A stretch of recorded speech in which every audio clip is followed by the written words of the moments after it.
My name is Lauren Brown, and I serve as the Deputy Chief of Family and Community Engagement in the Office of External Affairs for DC Public Schools. I'm also joined this evening by Chancellor Louis Farabee, Dr. Patrick Ashley, our Deputy Chancellor for the Office of Finance and Operations at DCPS, and our Chief of External Affairs, Kira Tyler. We're all very excited to be with you this evening. This hearing is an important opportunity to hear testimony from parents and from the community so that we can hear about your priorities for the upcoming fiscal year. I'd like to go over the logistics this evening for the hearing. So you'll notice that the chat is disabled for tonight's proceedings. Your microphone will stay off until a designated DCPS staff person enables it for your testimony. I want to make note of something. Your chat will be enabled by that person, but then you still must turn yourself off of mute so that you may be heard. Please turn your camera off unless you are testifying. This allows us to clearly identify who will be speaking. Simultaneous ASL interpretation is being provided. Consecutive Spanish and French interpretation will be provided to testifiers who need it. This hearing will be recorded and will be posted on our website and on YouTube, and a Spanish recording will also be made available. Our goals and objectives this evening, we want to make sure that we're highlighting some of the progress that we've made in our strategic plan. We will listen to testimony from stakeholders, which will help inform our budget planning, and we'll share an overall timeline for FY27 budget development and engagement. I'll share with you our agenda. We'll begin with an introduction and overview by Deputy Chancellor Dr. Ashley. Chancellor Farabee will share remarks, as well as Chief Kira Tyler from our Office of External Affairs. Followed by that, we will hear public testimony. We'll be hearing from, as I mentioned, community members, students, parents, partner organizations, and others during this time. If, as a speaker, you're experiencing challenges connecting this evening, we ask that you communicate directly with your assigned point of contact. So that's the person with whom you've been emailing, texting, and talking with by phone up until this evening. And with that, I will pass the mic over to Deputy Chancellor Dr. Patrick Ashley. Dr. Ashley? Thanks, Lauren, and good evening to everyone, and want to echo the thanks for joining us tonight. It's our pleasure to be here and to be able to hear from the community regarding the budget priorities that are important as we consider the next year's budget. And before we talk about those priorities, I want to look at the budget year that we're currently in for the school year 25-26, or the fiscal year 26 budget as we refer to it. So we're really proud of the successes in the school budget process for this year. One of our top priorities was really about classroom instruction. As we've talked about publicly, the new School Sustainability Fund ensured that schools could maintain the appropriate number of classroom teachers, even as we saw enrollment shifts and rising position cost. We also know that transparency in our budgeting is important. To increase transparency, we continue to enhance the DCPS budget website, available at budget.dcps.dc.gov, by adding detailed information to each school's budget allocation worksheet. These worksheets now highlight year-over-year changes and clearly outline school-specific budget requirements, including general education teacher allocations and additional compensation. We're grateful for the opportunities like tonight as an opportunity to hear directly from the community regarding budgets. We're continuing to improve our budgeting processes and appreciates the community inputs in helping to shape our budgeting. In FY26, we heard directly from schools and community members about budget concerns for schools operating in swing spaces, and heard that it would be helpful to have additional one-time resources to mitigate unique challenges during modernizations. From this feedback, we're exploring options for one-time funding assistance and other supports to support schools undergoing modernizations. And I'll turn it over to Chancellor Farabee as we talk about FY27 and the budget that we're here to hear from you about tonight. So, Chancellor Farabee. Thank you, Deputy Chancellor Ashley. It's good to be with you all. Thank you for joining us this evening. Before we dive ahead and look into the fiscal year 27 budget, I want to begin by echoing a pledge that Mayor Bowser has made, and that's continuous improvement. Mayor Bowser continuous promise for Washingtonian is to wake up each day committed to the little things and the big things that make DC the best city in the world. Testifying tonight is a big thing that you all are doing to make DCPS the best place it can be. So thank you for being here this evening. Again, your feedback is greatly appreciated. As we look ahead into fiscal year 27 budget, I want to share a few commitments DCPS has made to make progress along the way and what's made DCPS such a strong element of our city as we think about public education. The first is making our budget as transparent as possible as a central focus. A bright spot from fiscal year 26 budget process was an additional element of transparency, which is key to achievement, particularly through school budget worksheets, and we will work to replicate that again for this upcoming budget season. We're also committed to making budgets more understandable. Once budgets are submitted, the agency budget is published in the Office of the Chief Financial Officer's Budget Book, a format that does not always highlight the information that is most relevant to our school communities. DCPS budget website provides school-level budget information in a clearer, more accessible format designed to meet the needs of our families, our educators, and our community members. And we are dedicated to supporting principals and school communities through the budget process. It's important that school budget development is a collaborative process with input and investment from many stakeholders. Each year, our central service leaders, the budget team, and content experts come together to host budget engagement across all of our stakeholder groups like the one tonight. We value your diverse experiences and the input you provide throughout this process. Everything that we do in DCPS, including formulating our budget, is centered around our 5-year strategic plan, also known as the capital commitment. We're currently in iteration from 2023 to 2028. For the first anchor, it is students succeeding academically, and we're focused on math and our families as key partners in this journey. Last week, I attended the DCPS Family Night at Noyes Elementary School, where families participated in fun games with their kids that promoted counting, estimating, and identifying patterns. We'll continue to support our scholars in math in very creative ways. DCPS recently partnered with the DC Public Education Fund to launch the Capital Math Collective. This initiative will support specialized math instruction for students and intensive coaching for our educators to ensure we're cultivating confident and curious math-equipped minds for success. I'm excited to see that we're on the go in math, and our recent accomplishment with our state assessment results show that we've had the greatest year-over-year improvement in math in the entire history of the DC CAPE assessment. That's a big accomplishment over a 15-year period. As we focus on math, we don't want to lose out on our gains in English language arts, as we have work to do there as well to continue our literacy efforts. Our second strategic priority is ensuring students feel connected to school. We know when students feel a connection to the peers in their school, the adults in the building, they're at their best. This means meaningful after-school programs are important for students' well-being, so we're prioritizing growing these opportunities for our students. Earlier today, I joined the Department of Parks and Recreation and the Washington Capitals and their former player, Devontae Smith-Pelly, to celebrate Watkins Elementary School and DPR's refurbished roller hockey rink. In this facility, students will learn the game of hockey in PE class, and it will also serve as a spot for after-school programming as well. We're also planning on doubling the number of after-school enrichment opportunities available to our middle school students and building on some of our cornerstone experiences, such as teaching our young people how to swim. A third strategic priority that I'm certain families have been tracking is preparing for what's next. That means every transition in DCPS and beyond, our students are prepared. Our goals are focused on scholars graduating on time and being prepared for post-secondary success.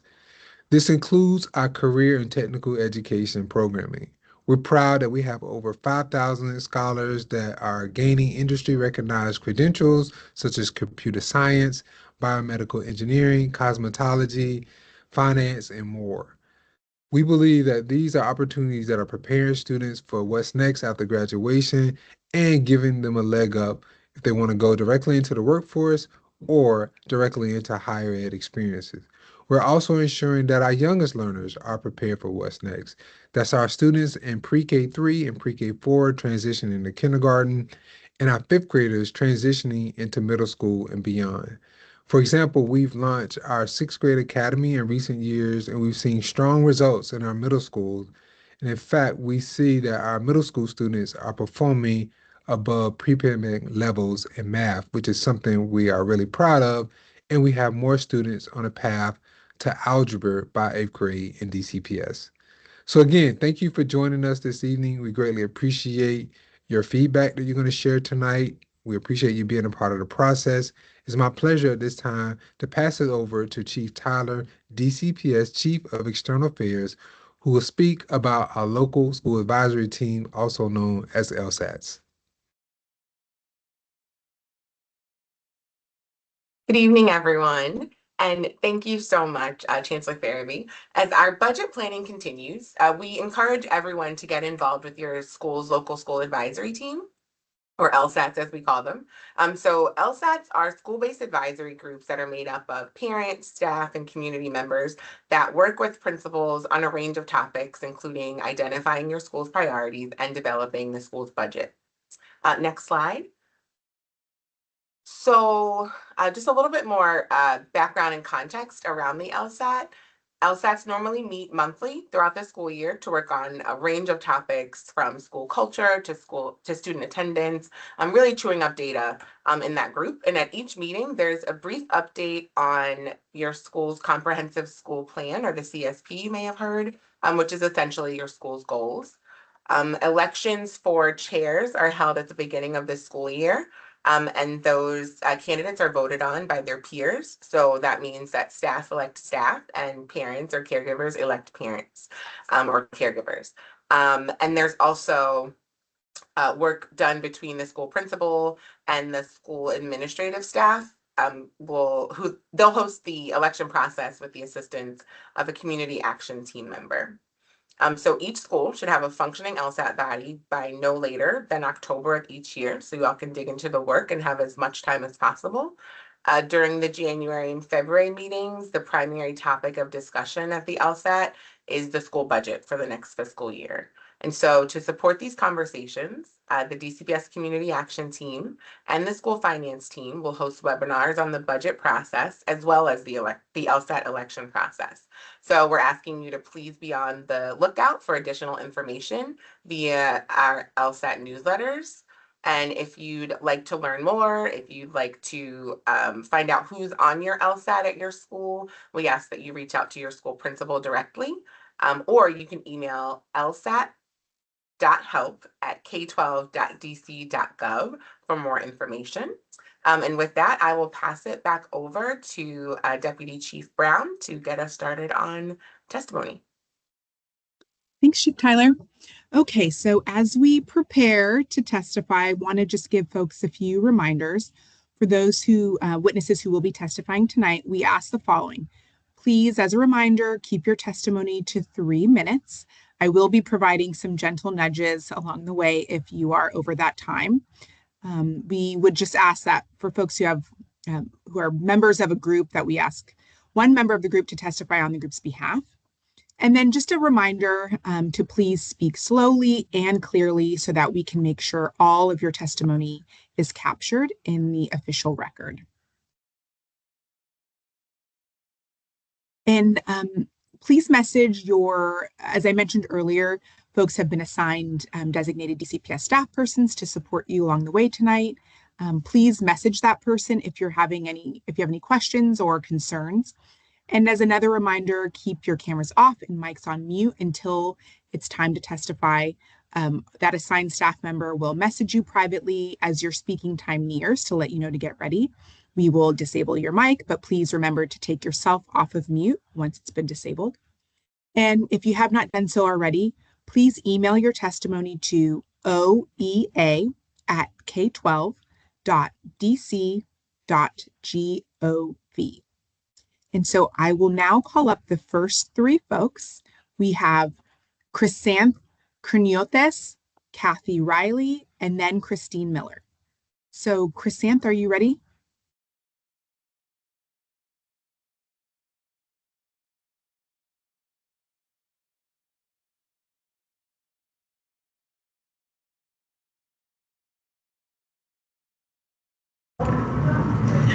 Good evening, everyone. My name is Chrysanthi Corniotis. Great job pronouncing. I'm not used to that. I come to you as a parent of a pre-K4 student who's currently attending the Military Road Early Learning Center, and I just wanted to come on here and say how happy I am with the Early Learning Center curriculum, the leadership. My daughter is actually in a self-contained classroom currently and has an IEP, and I've always, felt supported at Military Road Early Learning Center, and I want to sort of emphasize the importance of IEP collaboration and coordination with the school's team as well as the parents. I feel as though I'm lucky in the sense that I was also a former ANC commissioner, so I feel as though I had more of the background of how to advocate for my daughter.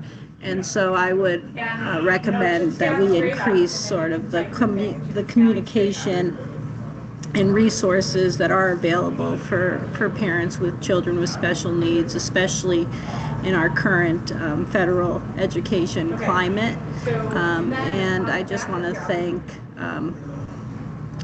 Commissioner or Superintendent Farabee and his staff, because I do see, I've been a resident in DC for over 20 years now, and I do see a substantial improvement in our DCPS system. And I, as a parent and as an advocate, I will continue to do all I can do to support my daughter and others in similar positions. So again, my recommendation is just to improve communication and transparency when it comes to the resources available for parents with children with special needs. Because as I said, I feel as though in some cases, depending on the ward or the school, that those resources aren't always fully communicated or known, and the sooner the better the students get those services, the more likely they are to reach their potential. So it's very important that we just continue to communicate, and I don't want to say market, but to advocate for the parents that need those services to go and obtain them. So thank you, and have a nice evening. Thank you so much. Next up, Kathy Riley.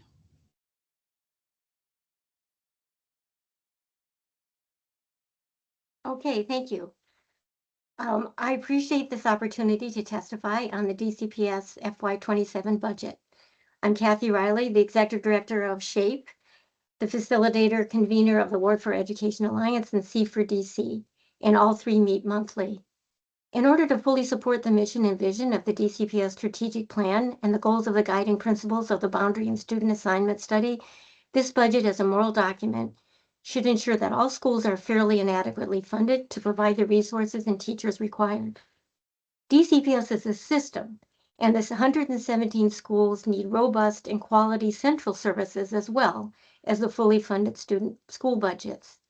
So my hope is that in order to ensure that every student is guaranteed a safe and nurturing environment so learning can take place, this does include our international students and teachers. So to ensure that the Welcome Center of the Language Acquisition Division is fully funded and their freedom and mission to serve schools and immigrant students in our schools is expanded. DCPS administrators should feel they can support and communicate the efforts to serve all of their students' needs. Second, with the expansion of the demands for dual language instruction across the city, DCPS can honor the commitment made to current teachers with regard to the path to a green card and actively search for ways to expand the pipeline of teachers able to deliver to and give all of our students the opportunity to be fluent in another language and culture. And third, review the current field trip policy on international travel and school-to-school exchanges, which are now prohibitively expensive. DCPS is a public education institution for our city. The core mission of DCPS includes providing DCPS neighborhood schools of right to every family, supplemented by citywide application, lottery, and charter schools. In order to fulfill this mission, DCPS needs robust, engaged planning and provides equitable programming opportunities in all the schools. Families should not have to exercise choice to get quality. As a system, this is possible. Travel to get equitable access is not equitable. The birth rate is down, the exodus of families from the downsizing of the federal government and the severe consequences to immigrant families signals a drop. So planning should be funded, creative, forward-thinking, and able to engage the larger community. And last, mental health support and the need to support connected schools and community schools and New Heights. And I support the technology initiative by Digital Equity that'll be coming. I just want to make sure I finish on time. And I appreciate all your efforts and work and look forward to this budget process. Thank you. Thank you. Next up, we have Christine Miller.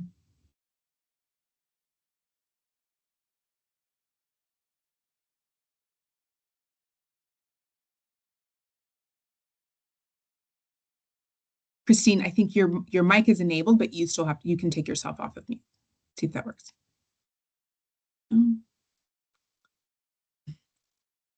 Let's see. I just heard Sorry you. about that. You think I'd have tech figured out by now. I apologize. My name's Christine Miller. I'm a commissioner with ANC 1A. That includes Harriet Tubman Elementary. I've been a chair for our Education, Youth, and Family Committee for almost a decade. I'm also a longtime resident for Columbia Heights and a neighbor to many of our Tubman families. I know you're going to hear or will hear from many of our Tubman parents, some of our amazing Tubman educators, about what last year's budget cut has meant in real terms for them: fewer adults, fewer supports, and more importantly, and most importantly, is a sense that one of our core neighborhood DCPS schools is being asked and was asked to do more with less. As a commissioner, I spend a lot of time thinking and talking to my community about what makes a neighborhood stable and livable. Those are safe routes to school, reliable public services, and institutions that families can count on over time. Tubman is one of those anchor institutions in Columbia Heights. When the district modernized Tubman and moved students to a swing space, we expected disruption. And we also understood that this would have an impact on students and families, but it is fundamentally the district's responsibility not to let that temporary move become the justification for long-term disinvestment. The current projections for FY27 will do this. It's locking in a moment when families were asked to travel farther, navigate unsafe spaces without adequate transportation or safe passage support. Those conditions understandably depressed enrollment in the short term. From ANC 1A's vantage point, this is not a neutral spreadsheet decision. It is a policy choice that would lock in harm caused by DCPS's own swing space and transportation decisions that risk undermining the school's recovery just as families are finally able to come back. When we ask ourselves, what do we expect from Tubman in 2, 3, 4 years from now? What do we expect in the future? We should be planning for a strong enrollment rebound.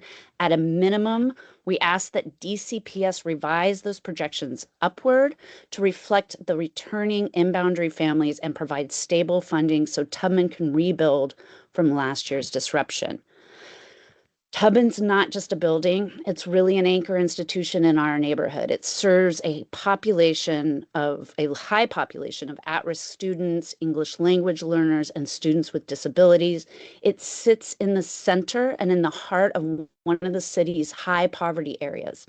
At a time when families in our ANC are grappling with housing stability, food insecurity, uncertainty around health coverage and work, Tubman is one of those few places where they consistently can experience trust, stability, and dignity. It is more than just the instruction that's happening within those four walls. It's really about the relationships. It's about the support, and it's the connection for students and families. And they need those now more than ever. I also have several asks in my testimony for you to read later. Thank you. Thank you so much. Our next three folks will be Tara Vanacore, Casey Boyd, and Laura Fuchs. First up will be Tara. Tara or Tara. You'll have to excuse my pronunciation. Hello, can you hear me? I can. You sound great. Great. Good evening, Chancellor Farabee. I'm Tara Sun Vanacore, President of the PTO Board at Harriet Tubman Elementary School in Columbia Heights. I call on DCPS to restore our enrollment projection to pre-modernization levels in order to protect our budget when we return to our new building next August. As a Title I school and the recipient of Community Schools and Connected Schools funding, Tubman provides far more than the curriculum, as Christine just shared. It offers food, clothing, and medical care. Teachers and staff create a safe and nurturing environment, greeting each child by name and providing resources that match their specific set of needs. Tubman students excel academically. Our spring 2025 CAPE scores increased in both math and English language arts. More students earned a level 4 or 5, while the number receiving a level 1 decreased. Motivated, well-trained teachers and a co-teaching model are the key to this success. We accomplished all of this at a swing space a mile from the original building. The district refused to provide a bus, forcing children to navigate a congested area with no crossing guards. We've dealt with flooding, rodents, HVAC issues, and broken elevators while at Old Banneker High School. Many families won't cross Euclid Street because of historic conflicts. Parents who fear leaving home because of their immigration status are unable to walk their kids to school. Yet instead of stabilizing a vulnerable community during a period of transition, DCPS slashed Tubman's budget by over $1 million, far more than any other schools in the district. As a result, we lost 16 staff positions. Our principal was told to expect 600 to 700 students when we returned to the new building, with no plan from the district for how to support this growth. With yet another unprecedented and punitive action, the enrollment office is reducing our projected enrollment from 386 to 353 students for FY27. At minimum, the projection should hold steady to ensure that our teaching team remains intact. Better yet, the hold harmless provision would return us to the pre-move headcount of 500 students.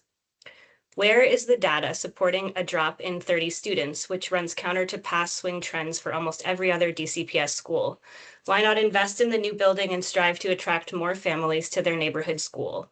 We're told that we can hire more teachers in October if needed. This is short-sighted and unrealistic. Why not ensure that the teachers who know and love our kids return to the building with us? By repeatedly cutting our budget, DCPS undermines our ability to thrive. Reliance on grants that require mayoral approval is not an acceptable solution. DCPS must return Tubman to its pre-modernization enrollment projection and restore our budget to FY24 levels. Only then will you see the academic growth that this school is capable of achieving. Thank you. Thank you. Next up will be Casey Boyd.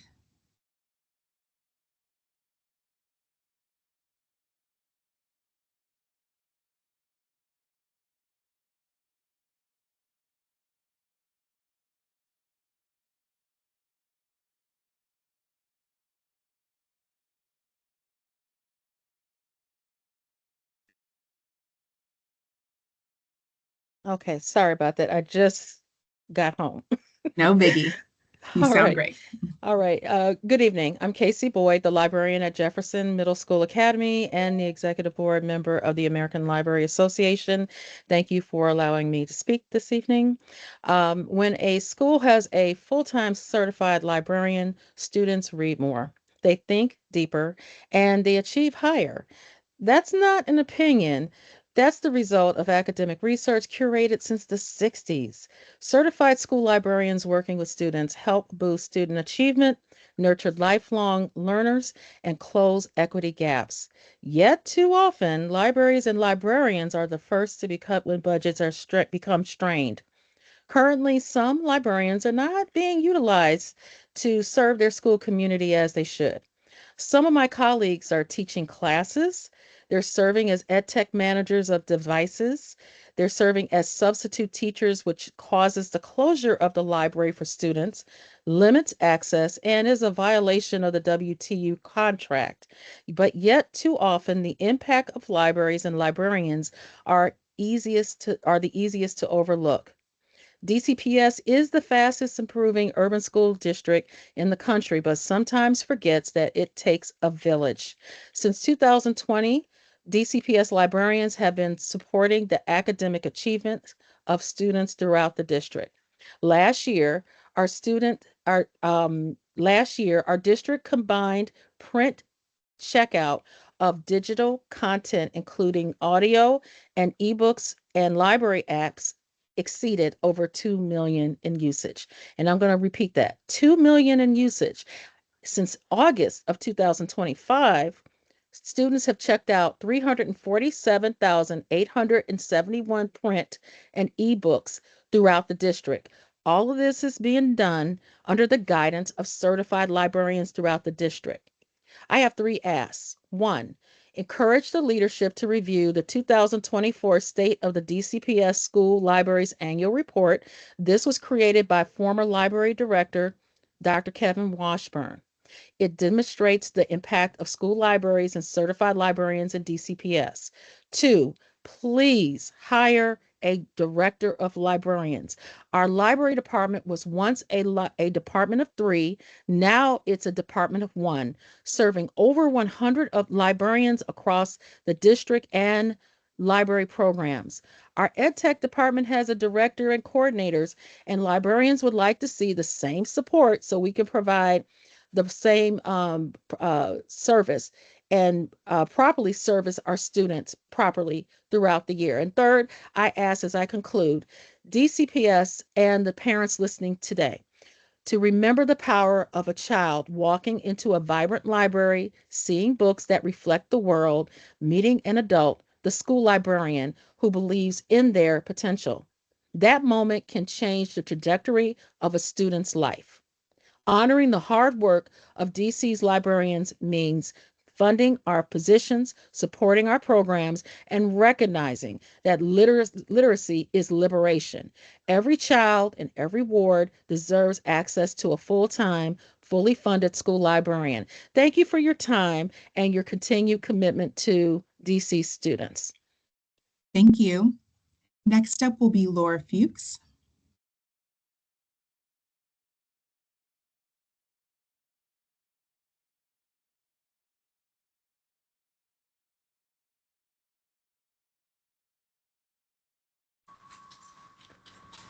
All right. Hello. So I'm Laura Fuchs, president of the Washington Teachers Union. And my testimony here, we have to rethink our approach to budgeting in DCPS to truly and systemically plan for our budgets as a school system. The way we conduct our budgeting process, it is almost impossible to plan for long-term sustained investments in our schools because we are too focused on year-to-year student-based budgeting, and DCPS ideas come and go. I have several elements we need to take into consideration to combat this. Our first issue is DCPS churning out kind of unnecessary paperwork over testing and other needless and unhelpful initiatives that cost a lot of money, mainly in the form of wasting our educators' precious time.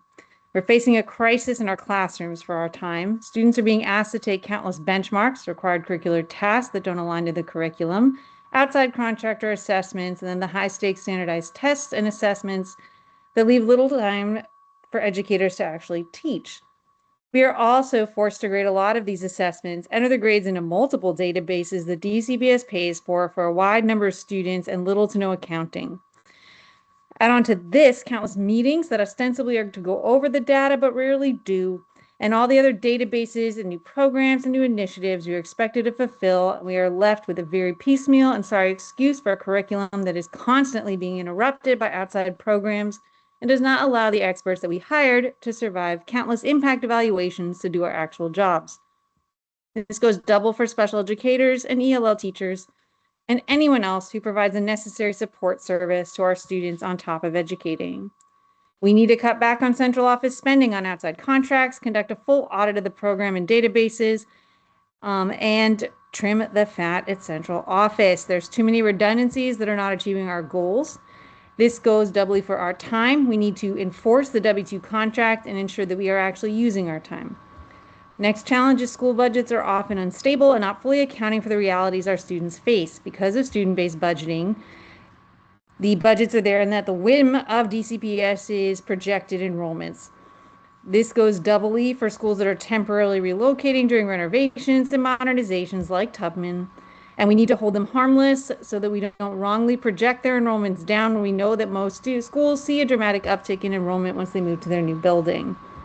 We need to fund schools based on long-term programmatic planning.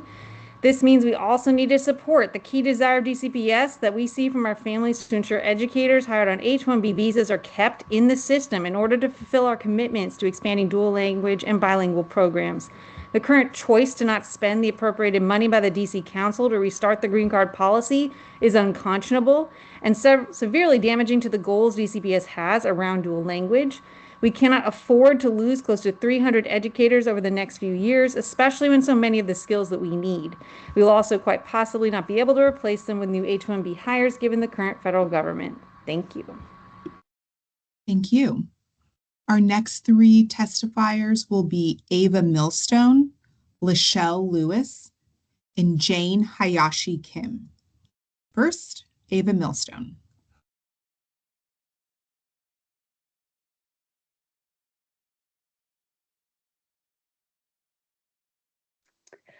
Good evening. My name is Ava Millstone, and I'm a 10-year DCPS parent with a 5th grader at Amadon Bowen and a 7th grader at Jefferson Middle School.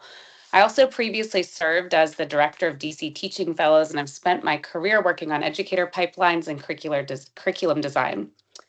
I want to begin by affirming the testimony submitted by my fellow Amadon parent, Camille, which focused on overcrowding, restoring and accelerating our modernization, and the need for both a Spanish teacher and a permanent sub, as well as the asks made to fund citywide library positions and programs that Ms. Boyd, our amazing librarian at Southwest Jefferson Middle School, made. I want to expand that lens because what we're experiencing in Amadon is not isolated. It reflects system-wide issues that DCPS must address in this budget. First, overcrowding.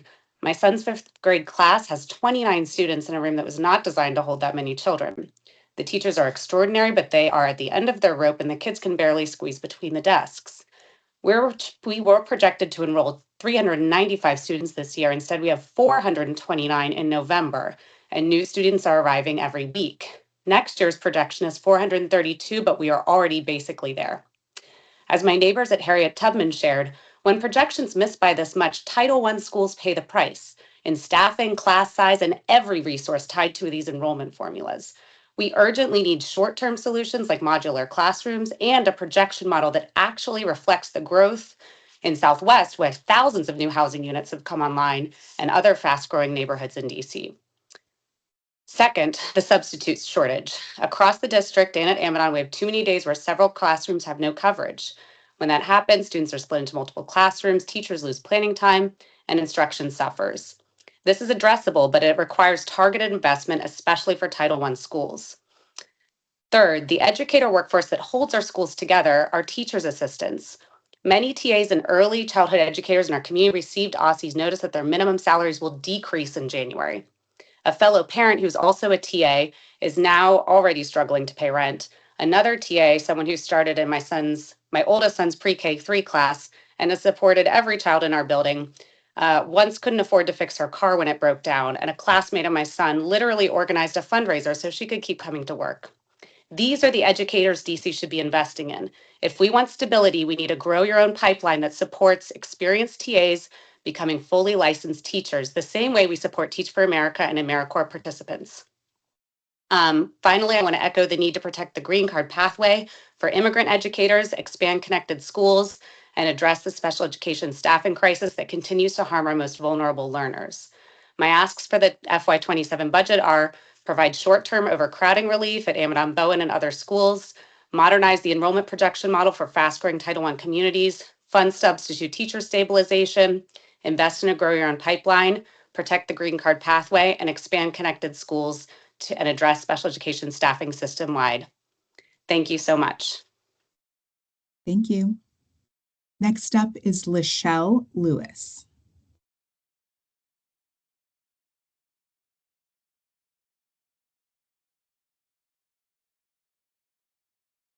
Okay, Lachelle, now your mic is enabled. Can you unmute yourself? There we go. Got you. Thank you so much. Good evening. Thank you for letting me give me the opportunity to share my testimony. My name is Lachelle Lewis, and I'm a DCPS parent. Actually, of 3 students in 3 different elementary schools: Shepherd, Stoddard, and Lafayette. I'm also a parent of an amazing 8-year-old boy named Nariah, who was diagnosed with autism spectrum disorder before the age of 2. When we discuss the DCPS budget, we must ensure that special education remains a top priority. Students who are nonverbal or communicate differently need consistent access to assistive technology and teachers who are properly trained to support communication devices. These tools are not just educational, they are essential for connection, expression, and confidence. Many educators have the heart to help, but they need more hands-on, continuous training. Training should include not only how to use communication devices, but also how to read body language, facial expressions, and sensory cues from nonverbal students. Understanding how each child communicates is the key to helping them succeed academically and socially. DCPS should also strengthen behavioral supporting training for all teachers and paraprofessionals. Children with autism and other developmental differences often experience sensory overload or emotional frustration that can be misunderstood as misbehavior. With proper training and de-escalation and positive behavior support, educators can create safe and calm and encouraging classrooms instead of punitive ones. Families also need stronger partnerships with schools. I urge DCPS to fund special education parent liaisons who can help maintain consistent communication and advocacy throughout the year, not just at IEP meetings. These partnerships make a major difference in how supported both students and families feel. Lastly, I want to emphasize the importance of mental health and behavior supports across all schools, including calming spaces, behavioral specialists, and trauma-informed practices. These resources help students regulate emotions, build trust, and stay engaged in learning. When DCPS invests in training, communication, and compassion, it is investing in every child's future. Thank you for listening and for your continued commitment to all of our students. Have a good evening. Thank you. Next up, we will hear from Jane Hayashi Kim.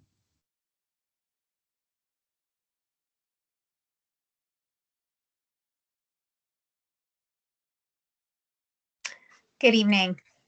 I'm Jane Hayashi Kim. I'm mom to a Bunker Hill student, and I'm only representing myself tonight, but I have worked at a lot of schools over the past decade as a speech pathologist in various systems.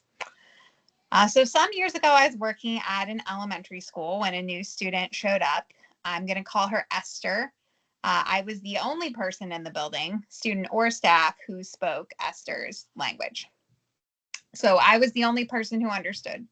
When Esther's mom knelt down in front of her kindergartner, who had been brought to the U.S. hastily under very traumatic circumstances, and said, Esther, today is going to be really hard for you. You're not going to understand anything, but I need you to be strong. And Esther really struggled. I cannot count the number of times somebody reached out to me for help. The school intercom would be this disembodied voice inside my office, which was kind of disconcerting. Like, Ms. Hayashi Kim, Esther is crying. Esther is refusing to leave the art room. Esther is having an issue in the cafeteria. Can you come? And whenever I could, I did. And I hope that if I were in that terrible situation, somebody would do the same for my child. Because I was the only person who spoke that language, I had a unique connection to Esther and to her family. And though I couldn't fix every problem, I felt very blessed that she and I were in the same school. because I know she would have struggled even more without me there.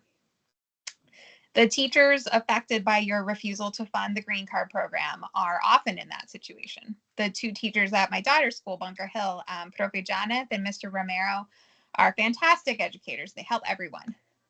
My daughter loves them. My 2-year-old son thinks that they're his best friends.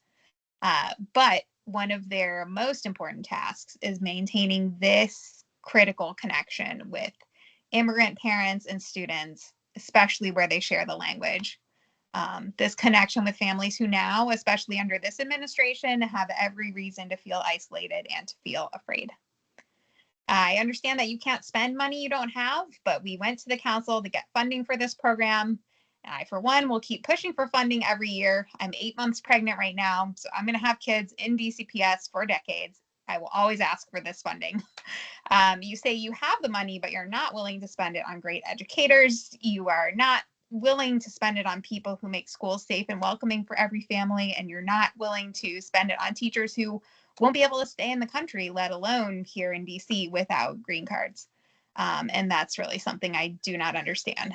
Please continue to fund this critical program. Thank you. Thank you. The next three testifiers will be Nisa Misan Harper, Kiana Lamons, and Karen Anna Janka. So first will be Nisa Misan Harper.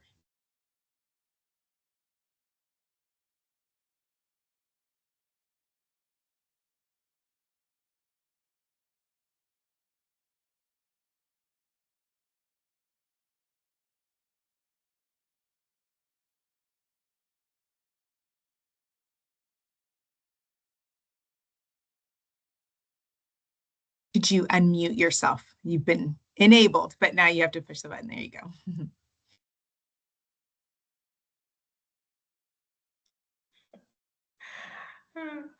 Good evening. My name is Nisa Harper. I'm a Ward 8 parent. I have a son at Anacostia High School, and I have a son at Kramer Middle School. I'm a former social worker. I'm an author, and I'm a trained parent engagement specialist with over 25 years of working with parents, families, teens, and children. The reason I'm testifying tonight is because I would like to testify about two different areas, about enhanced parent engagement services and a policy or something being in place in case emergencies happen with a school building, like what recently happened with Anacostia. So first I'm going to focus on that part. I, just like a lot of other parents and leadership, would recommend that there is something in place that can immediately, effectively implement continued learning for students in case or when another situation happens, like what happened with Anacostia and the building issues.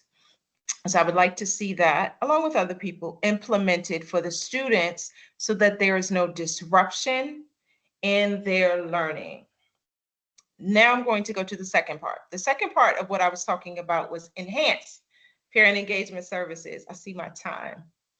I would recommend that even though we're Title I schools, that there would be a specific parent engagement specialist added to the budget. But the difference with this is the work performance. The performance would mainly come from the parent engagement specialist showing data that they have effectively reached parents, effectively engaged parents over time, so that the events that Anacostia and Kramer both have, they have a lot of family events, but the specialists would work closely with Far Southeast Family Strengthening Collaborative Centers. They would work with the attendance counselor at each school, and they would work with the social workers. And this way it would close down a lot of attendance issues, discipline issues. It would enhance student wellness, definitely help with CAPE scores. So again, I see my time is running. I am recommending and hopeful that a parent engagement specialist specifically just working in that area being able to show data and proven results of working to bring in families to engage with the schools. And I thank you for allowing me to testify about this. Thank you. Next up, we have Kiana Lamont.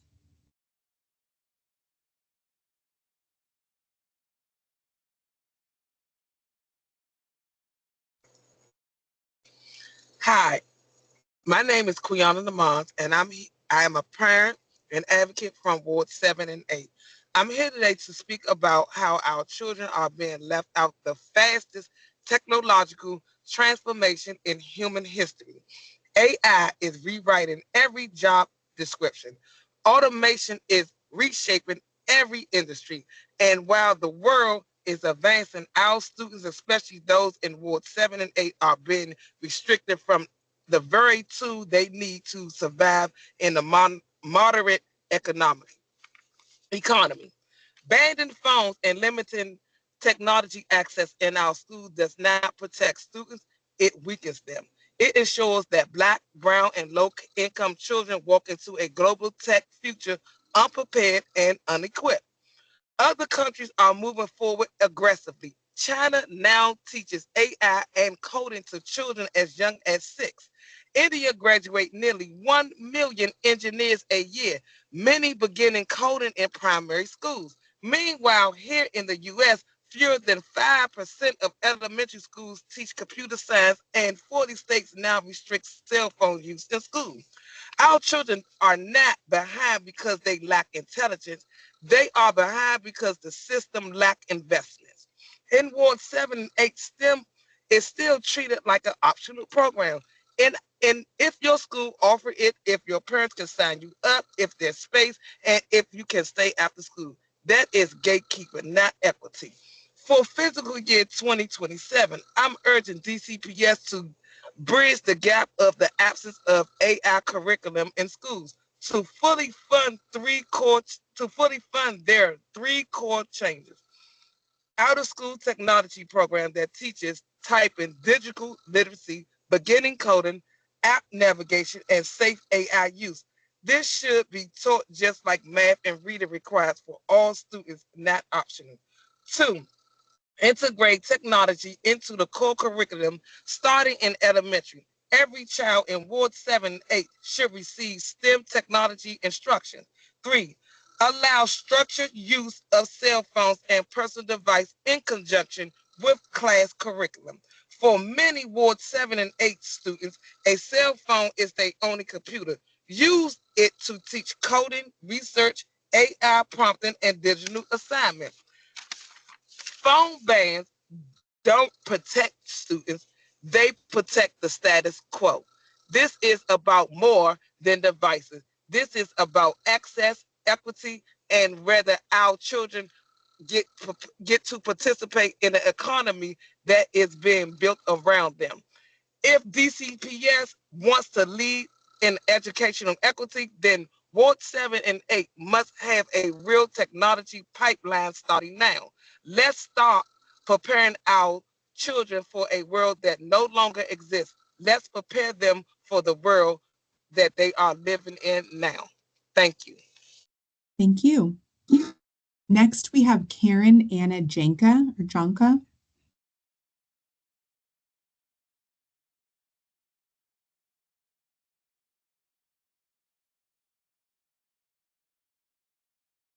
Unmute. You can click unmute for yourself. Oh, there I am. There you go. Good evening, everyone. Chancellor Farabee. My name is Karen Janka, and I'm the school librarian and chair of the LSAT at Seton Elementary School. I'm also a proud parent of a student at School Without Walls High School and a homeowner in Ward 2. I am speaking today to advocate for continuing the classification of all DC public school librarian positions as level 1, L1 for the forthcoming 26-27 school year. The classification requires these positions be essential to a school's core academic functions and programs. Our data demonstrates the vital contributions of school librarians. Echoing what Casey Boyd just said, we have circulated more than 2 million books, We also have 85 makerspaces, including STEM programs. Last year alone, we hosted 200 plus author visits, and many of our librarians have dual roles as both librarians, educational technology managers, and device managers. While empirical data highlights our contributions to student success, the measure of our collaborative impact extends beyond circulation statistics. Our dedication is fundamentally rooted in upholding the principles of the American Library Association's Library Bill of Rights. We serve as indispensable gatekeepers of open access to age-appropriate and diverse library resources for all children. We stand as a vital local mandate against the normalization of book bans currently sweeping across the country. The District of Columbia has navigated a year marked with significant legal and political shifts. It is imperative that we formally acknowledge the central role of librarians in maintaining open, accessible, and diverse library corrections. As civil discourse continues to challenge the constitutional rights of all Americans in the coming years, we must ensure that librarians remain in these critical posts. It is not the moment to diminish or alter the role of librarians in our elementary, middle, and in particular high schools. On the contrary, it is the time to reaffirm and solidify their status as essential employees dedicated unequivocally to providing and promoting academic rigor and open access to books for all students. Thank you. Thank you. Our next three testifiers will be Grace Hugh, Andrew Lee, and Caprice Casson. The first up will be Grace Hugh.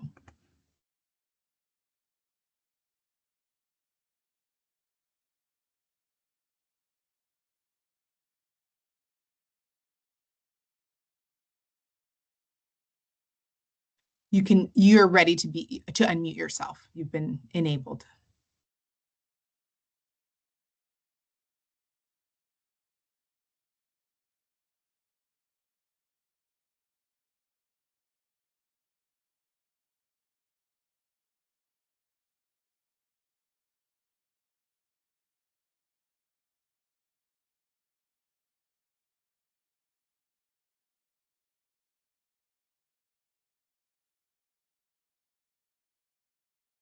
Let's see, when I click on it, it says that your mic is enabled. Give us just one moment. Why don't we, Grace, I'm going to have our person connect with you really quick on the side. We'll do Andrew right now, and then I'll come right back to you, Grace, okay? Andrew Lee.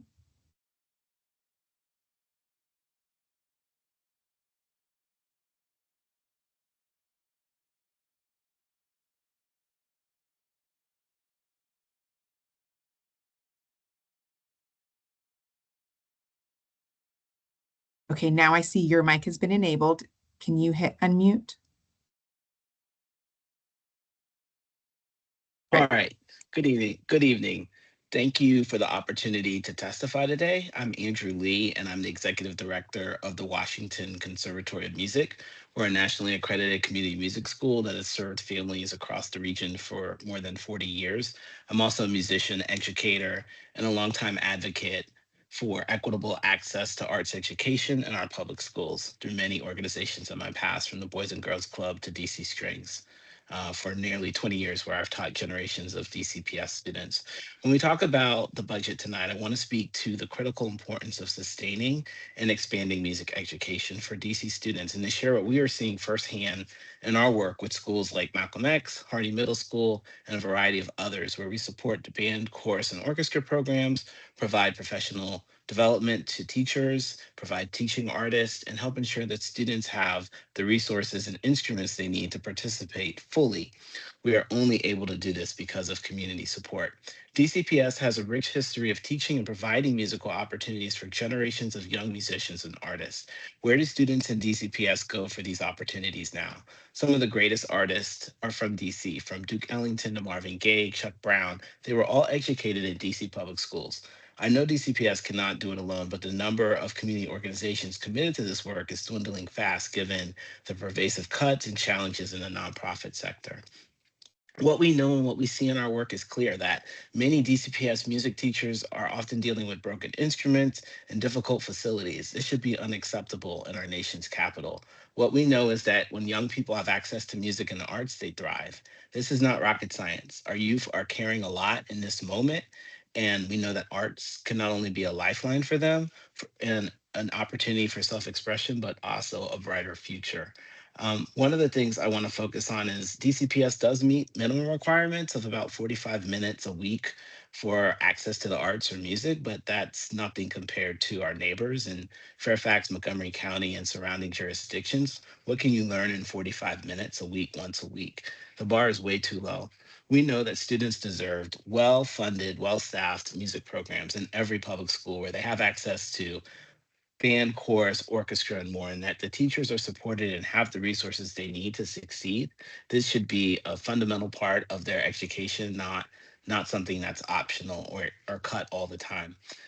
We know that music education is an investment that pays off, that schools that have access to this, whether it's band programs or orchestra programs, these students often go on to have higher scores in academics, whether it's math and science, but also opportunities to perform in the community.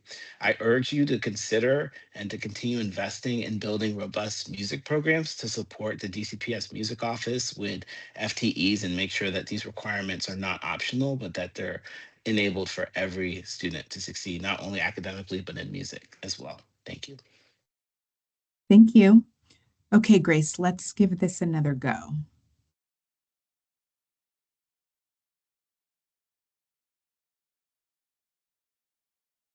Okay, your mic is enabled. And then you hit unmute.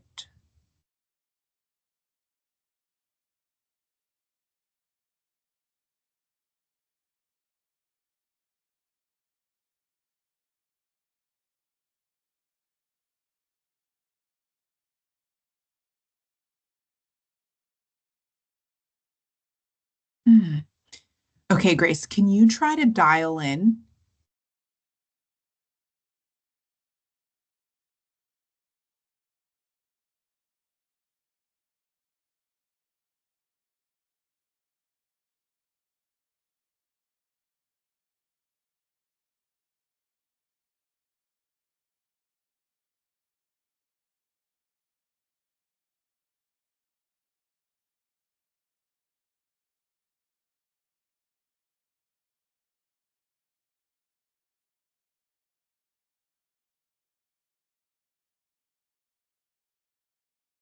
Okay, while you're doing that, you dial in, we will go to Caprice, and then I'll come back to you. Thanks for your patience, Grace.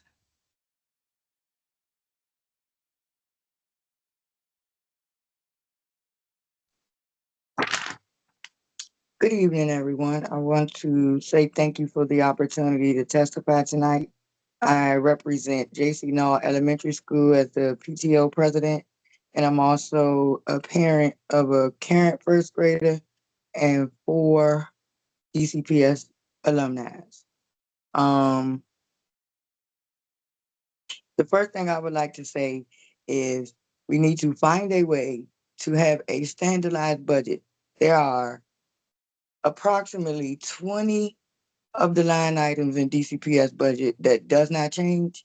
And then the remainder are based on flexibilities. They're also based on uncontrollables.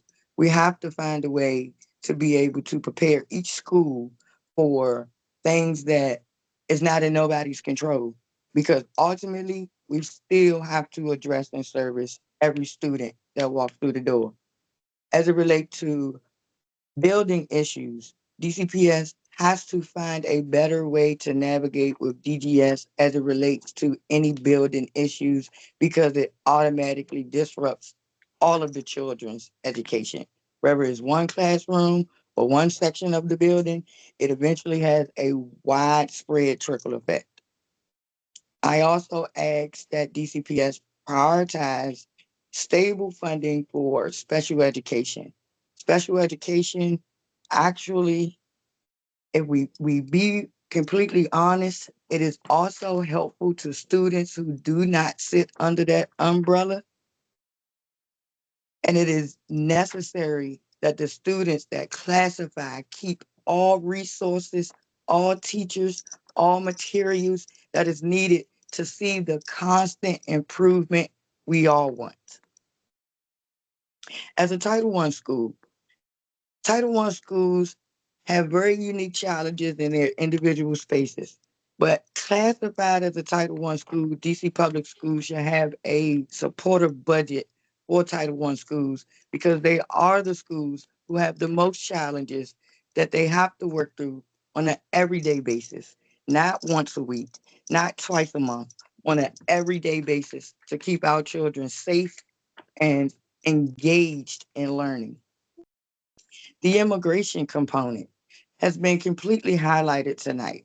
But for schools who have small populations, we would really appreciate having a budget that supports our immigration population as well as the resources because we do not never know what the number is going to be, but we do know we have to service each student. And finally, I asked if there's a possibility for a flexible budget line item that should accommodate only upward adjustments.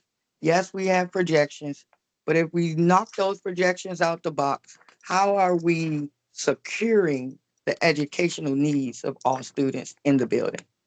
And I'll yield there and thank you. Thank you. Okay, Grace.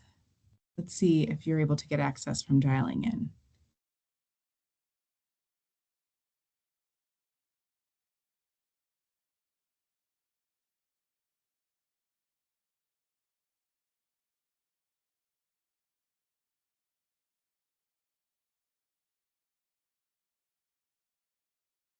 Okay, can you hear me now? Yes, we're in business.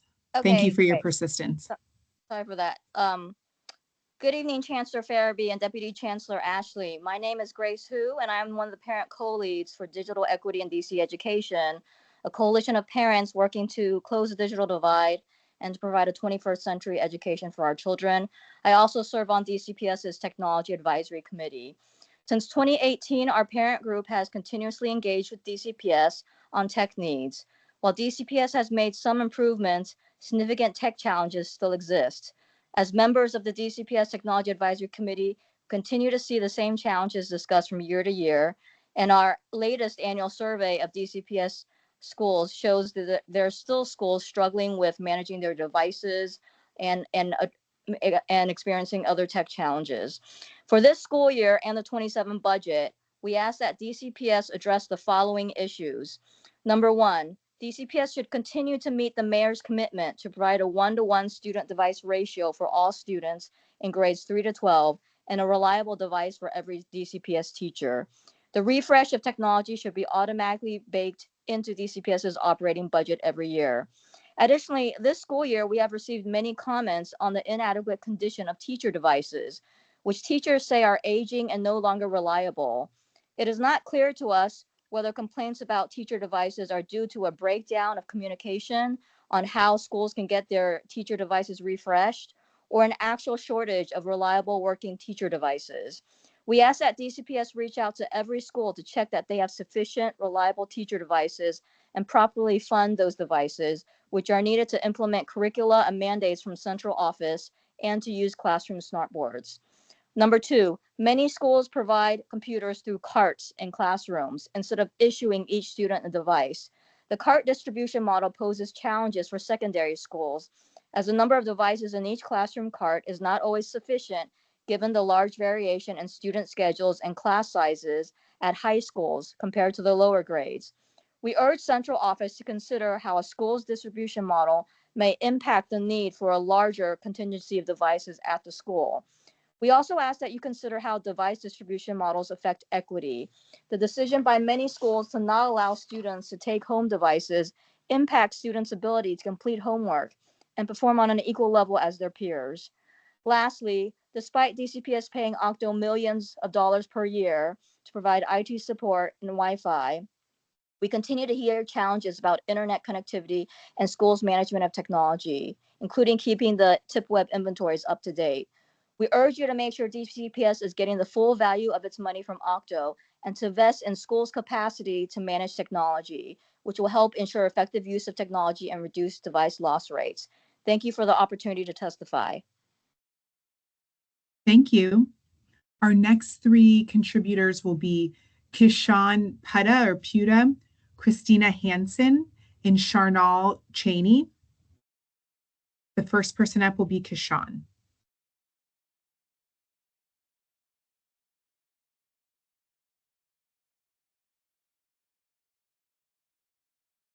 Okay, so you're about to get enabled. Okay, now you're enabled and you can hit the mute button or mic button. There we go. Can you hear me okay?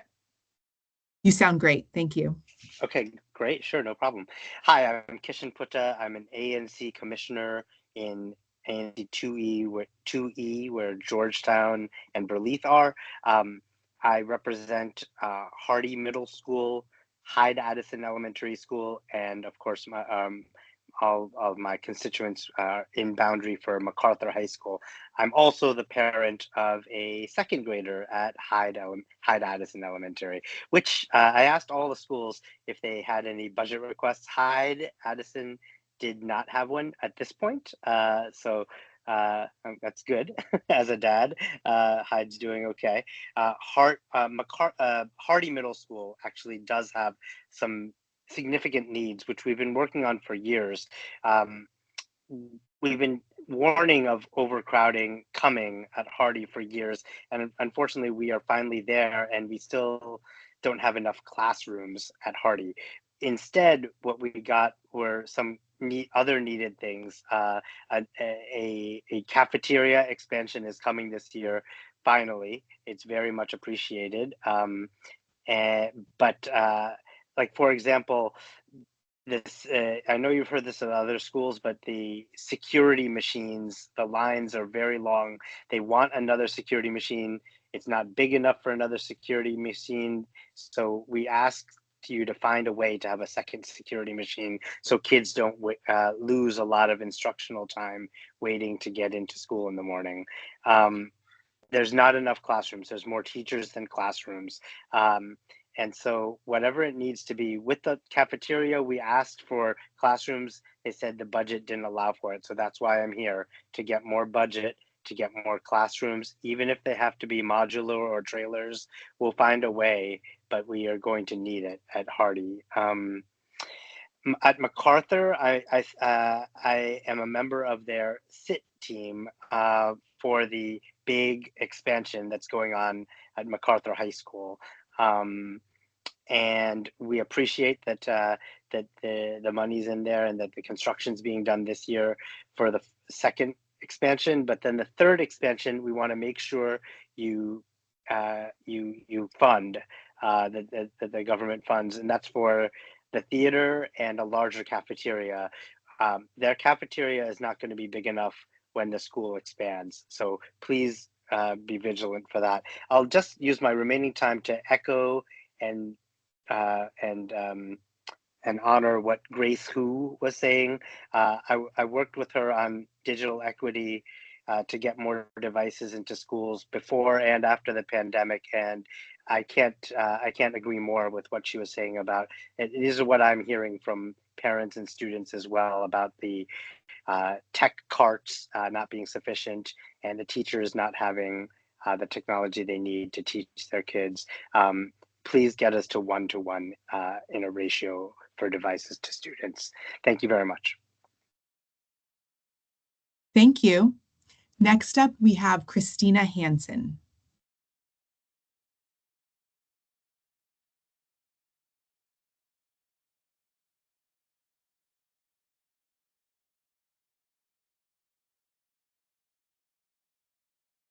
Okay, now you can, there you go. Thank you. Perfect. Thank you so much. All right. Well, good evening. My name is Christina Hansen. I'm the Executive Director of CARE Anacostia. We partner with families, youth, and educators across 5 schools in Ward 8, Boone, Savoy, Ketchum, Kramer, and Anacostia, to build community support around our community schools and to build the schools our children deserve. And so today I'm asking DCPS leadership to act boldly and intentionally, because our students, particularly Black and Brown children in under-resourced neighborhoods, they're not waiting for perfect budgets. They don't expect perfect budgets. What they really need is courageous leadership. And the first ask is that DCPS expand the connected schools model, because connected schools work. They embed mental health supports, family engagement, community partnerships, and trauma-informed structures that meet children and families where they are. And in Ward 8, this is working. This is not a pilot, it's a proven equity-centered model. And so DCPS must scale connected schools, especially in communities with high rates of at-risk students, food insecurity, and trauma. And so if we want children to succeed academically, they must feel connected, affirmed, and safe. And so expanding this particularly to elementary schools within the Ward 8 community is critical. The second ask is that, which is really free, the second ask is that DCPS lift the gag orders and protect communication rights, because right now there are principals and school leaders are restricted from providing families with guidance about immigration enforcement, National Guard activity, and MPD presence in and around their schools. And that's absolutely unacceptable, because safety is something that is critical to the way that our children show up and are able to thrive within their school communities. So DCPS, the call to action is that you remove these gag orders formally and publicly so principals and staff can communicate freely and equip families with accurate, timely, safe information. In addition to safety, DCPS needs to fund safety plans, including staff stipends for walking bus and adopt a block efforts that are essentially supporting community-led safe passage efforts to build on the safe passage programming that already exists in the city, and to build in funding for subsidized student transportation. The third ask is that DCPS continue to support special education with meaningful structural reform. Families and educators continue to face delayed services, inconsistent staffing, and overwhelming caseloads. I am a former special education teacher with DC Public Schools who has sat in trainings and not received the resources. And then I ask that DCPS really adopt Empower Ed school budgeting proposals to provide the equity-driven model that protects all of our high-need schools. Thank you. Thank you. Next up, we have Charnal.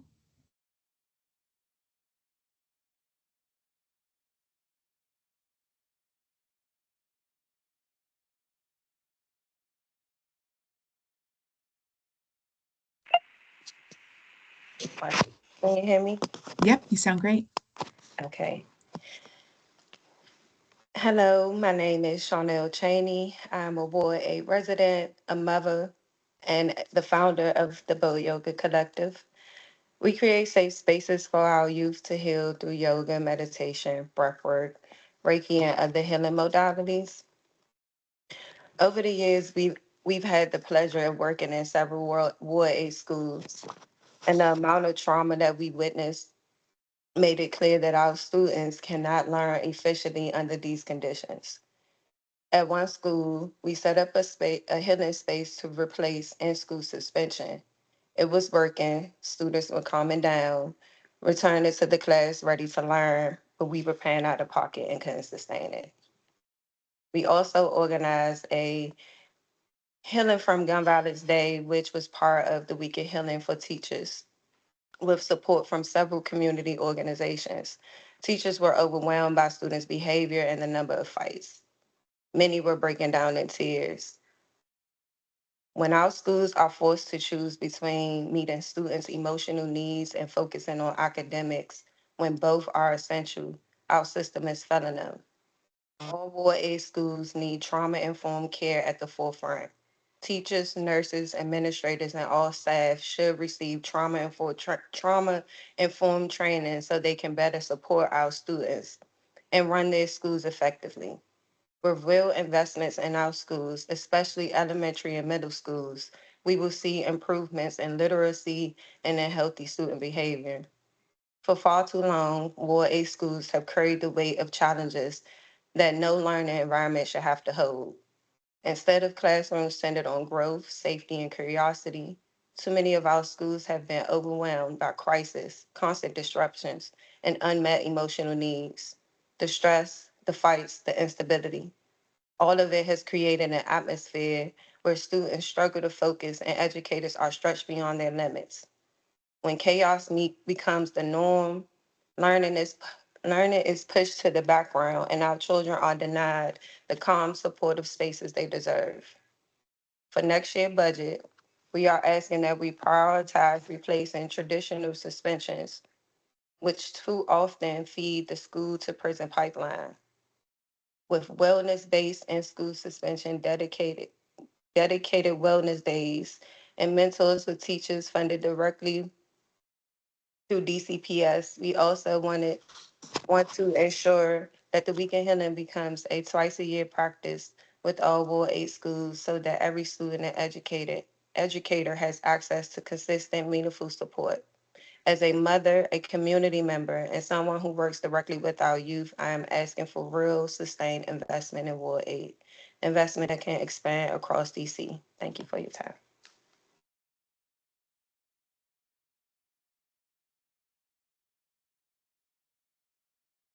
Here I am talking and I don't even have my mic off.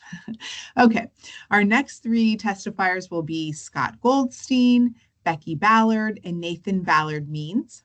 First up, Scott Goldstein.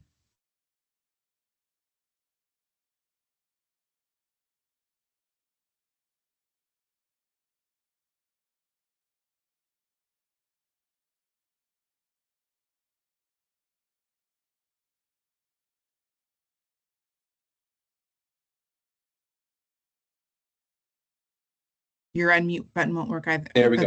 All right. Good evening. As DC prepares school budgets for the coming year, we ask you to keep several things in mind. Educator retention and staff trust are the fundamental building blocks of school success. We know schools do not sustain progress with high staff turnover, but several DCPS policies are making this harder for schools right now. First, we ask DCPS to utilize funding appropriated by council to fund the H-1B educator visa program. If you prefer another approach to immigrant educator visas, lay it out and detail the request and the needed funding, but no solution is not acceptable. DCPS must essentially pay immigrant educator visa costs, so schools don't face a choice between the additional cost and other priorities, when in fact these educators are critical, not just for dual language and high Latino population schools, but all schools. To support educator development, we also call on DCPS to revoke the waiver process currently being required for schools to utilize professional development funds that are part of their budget. This has created an unnecessary hurdle that should have ended with the end of the spending freeze and the new fiscal year and is discouraging schools from prioritizing critical educator development and support needs. With federal threats to public education mounting, we demand DC lift any explicit or implicit gag order on school leaders sharing critical resources with students, families, and staff that they need to defend our students.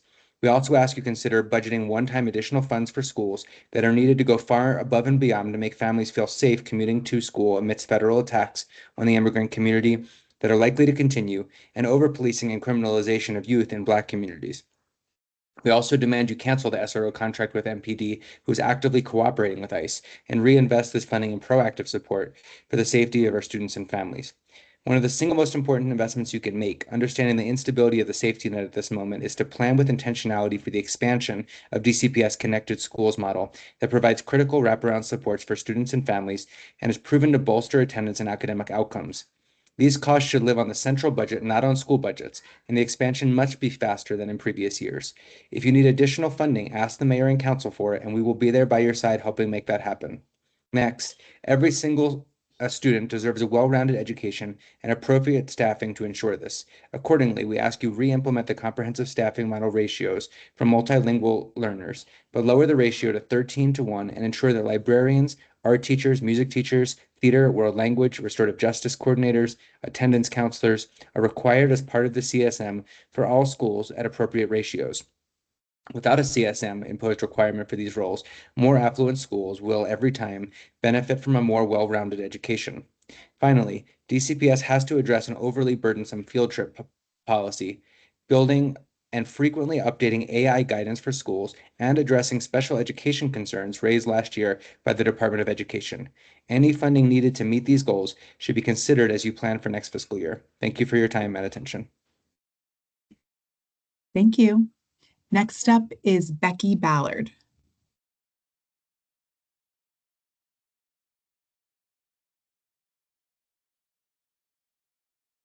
Okay, now you can unmute yourselves.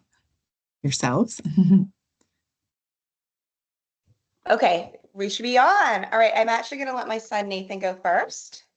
My name is Nathan Ballard Means. I'm 8 years old and in 3rd grade at Ross Elementary DCPS, and I walk to school every day. I'm here because I have ADHD and I'm twice exceptional, meaning I have 2E. I want you to start getting some things for people who are gifted. I have strengths in a lot of areas. I also have challenges with writing. I do my best when I get to move my body, like when I get to climb. And I learn best when it's not chaotic.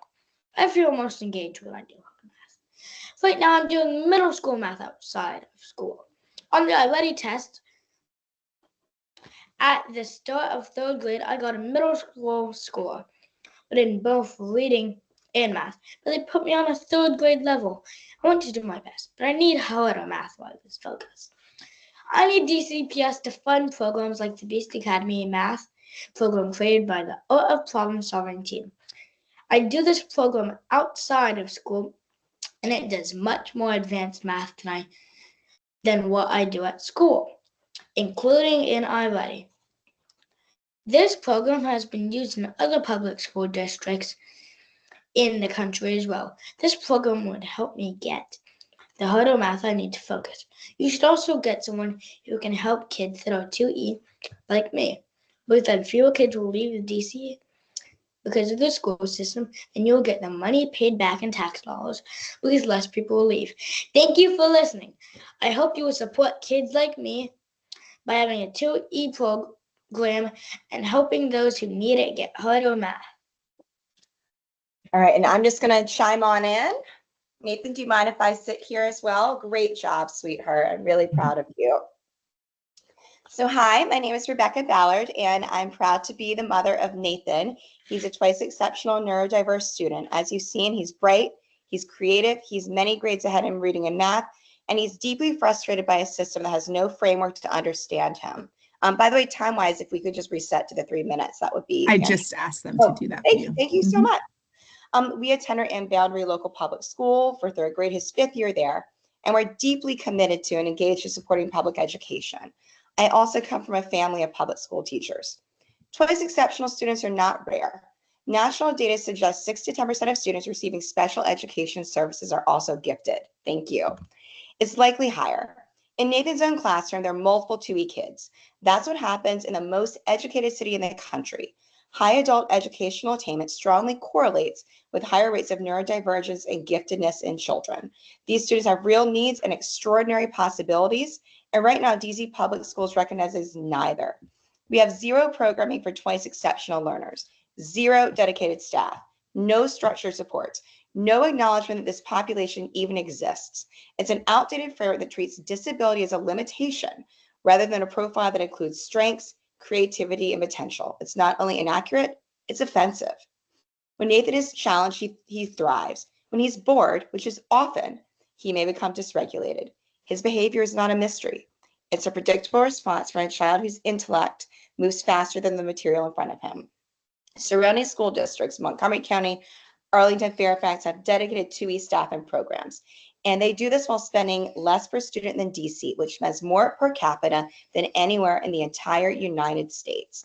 We need to have at a minimum what our neighboring districts offer. That should be the floor. Families know this. Families, including those we know, are leaving DC because of this, taking within the tax revenue that funds our schools and robbing communities of demographic diversity. We cannot continue this loss. The city needs at least 1 dedicated DCPS staff member with deep expertise in neurodiversity and twice exceptional learning profiles. DCPS must build a modern framework, train schools, and ensure that advanced learning and special education are honored, even and especially when they exist in one amazing creative mind. And I and many other parents that I know are here to support you on this journey. Nathan wants to be an engineer, an inventor, and in his words, he wants to be someone who breaks weapons and turns waste into inventions to fight climate change. That is what possibility looks like. DCPS should be the system that nurtures kids like him, not the system that they outgrow. Please fund this role. Our twice exceptional students deserve to be seen for both their needs and their potential. Oh, thank you. Thank you. Okay, our next three testifiers will be Jamie McInerney, Alexandra Simbana, and Yvonne Slosarski. And now just remind folks, I know there's the 3-minute time limit, but we also want to make sure that our ASL interpreters can articulate all of the useful information that you all are sharing. So if we can be really clear and try to take pauses in our speech, that would be very helpful to our interpreters. Okay, Jamie. Hey everyone, can you hear me? Yes. Yes, you sound great.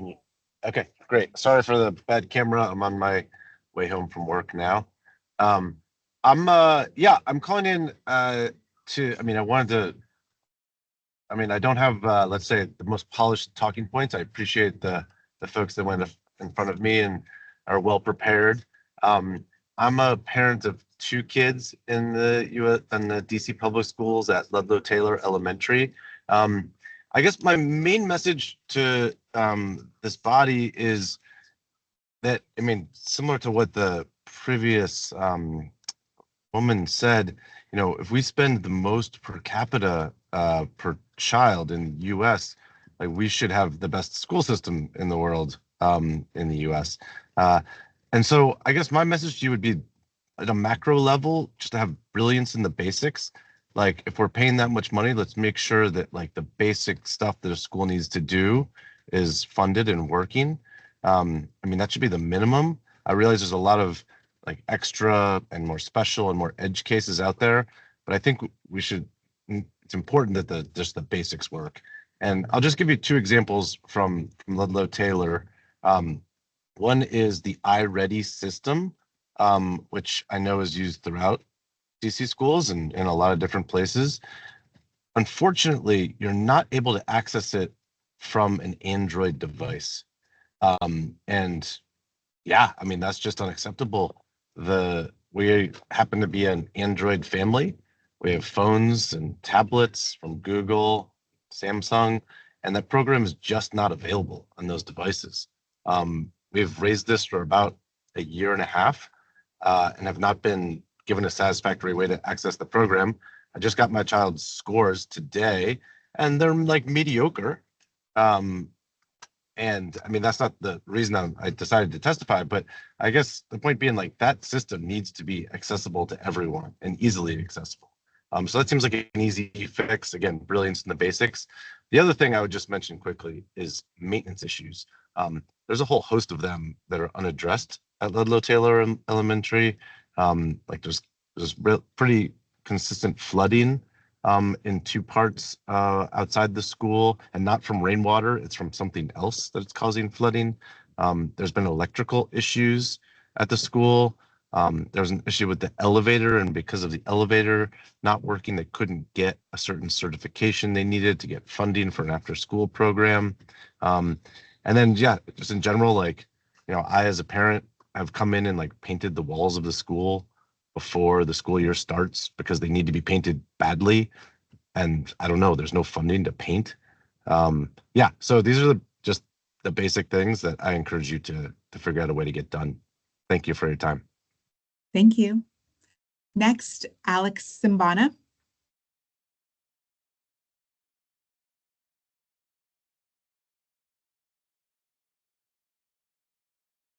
Okay, now you can unmute.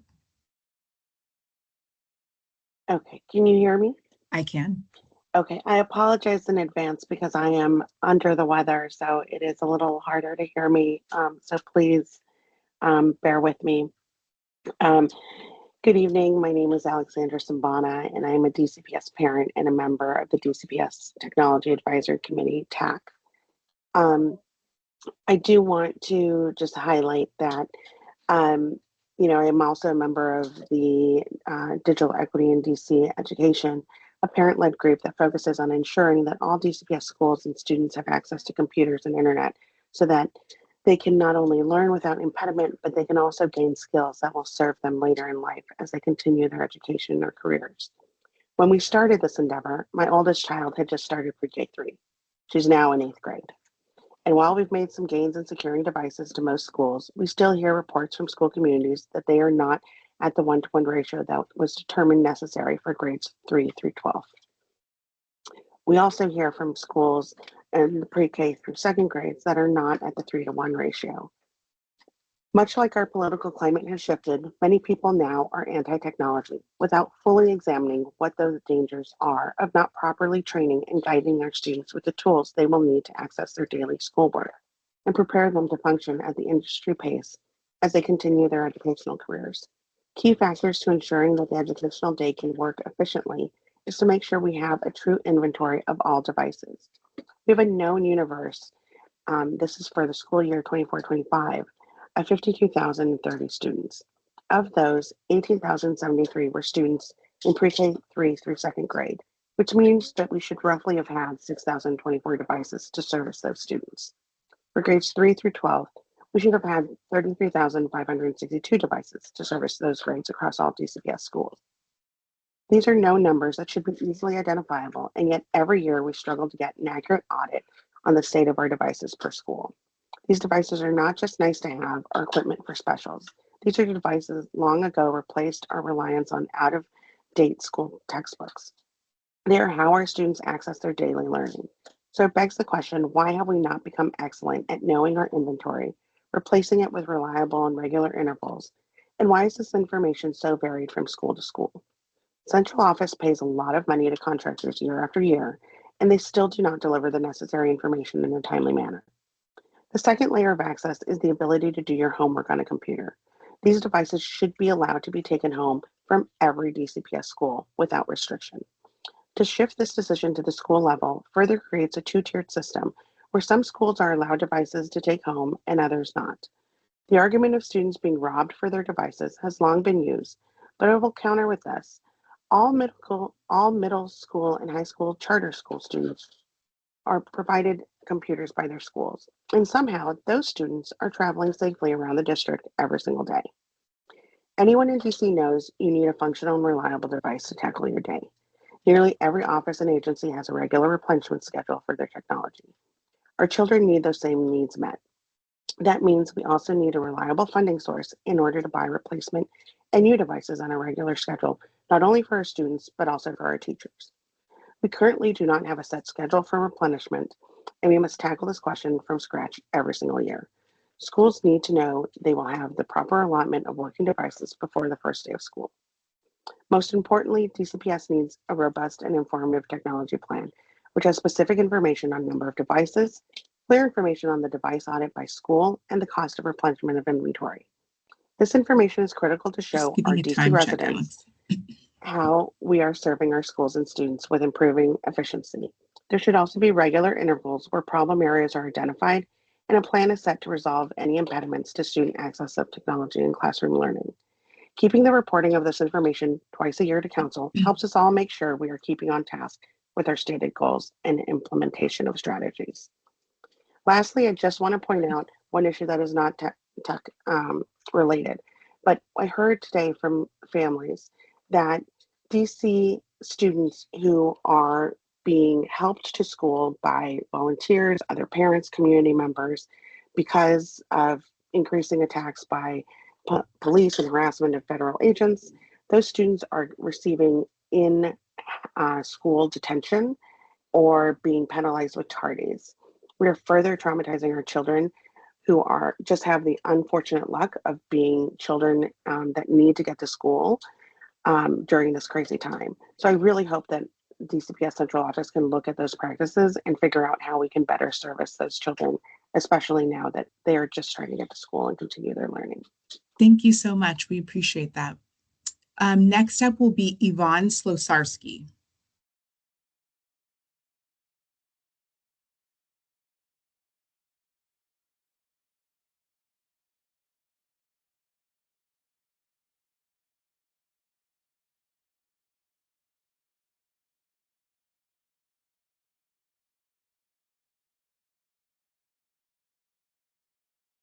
Hi, good evening. My name is Yvonne Slosarski. Great job on the pronunciation, by the way. I'm a resident of Ward 5 and a DCPS parent whose child attends our neighborhood school. And I'm testifying today to urge you to fund and restart the Green Card sponsorship program for our international educators. If the district suspends this Green Card sponsorship program, our school community could lose 2 of our treasured educators. And I cannot emphasize enough how much we cherish and value these teachers and how much they help our children learn, develop, and grow. I can't imagine what morning drop off would be without these 2 educators greeting every child, often by name, and getting big smiles in return. My 4-year-old regularly sings Spanish songs while she's playing, and she often pretends to be her Spanish teacher, teaching her stuffed animals, me, my husband, our sometimes willing cat. And at times when parents are considering bilingual immersion education for their children, I'm really amazed at what a huge linguistic and emotional impact our Spanish teacher has had on my kid and her friends. So, in addition to my 4-year-old regularly speaking and singing in Spanish, I've also personally witnessed both impacted educators comforting and guiding countless children in our school from distress to calm. So it would be a really deep loss for my kid, her classmates, our school, our community, the district, the country, to lose such dedicated educators. And it would be especially awful to lose them to a broken promise that could upend their entire lives. It's wrong and destabilizing to our whole school community for the district to offer a pathway to permanent residency to teachers and school staff and then to suddenly remove it. Ultimately, our kids need more teachers and more support staff, not fewer. And, the educators who offer deep learning, care, and stability for our kids deserve stability too. The future of education in the district directly depends on how you support our children today. Thank you for your time and thank you in advance for really finding an honest, fast, and fair solution. I gave nearly this exact testimony in June to council, the DC Council, who did fund this program. Our expectation is, as parents, is that you will make do on this promise, and we will keep showing up until you do. Thank you. Thank you. Our next 3 testifiers will be Christopher Pasquale, Dwayne Doles, Demetria Dinkins. First up will be Christopher Pasquale.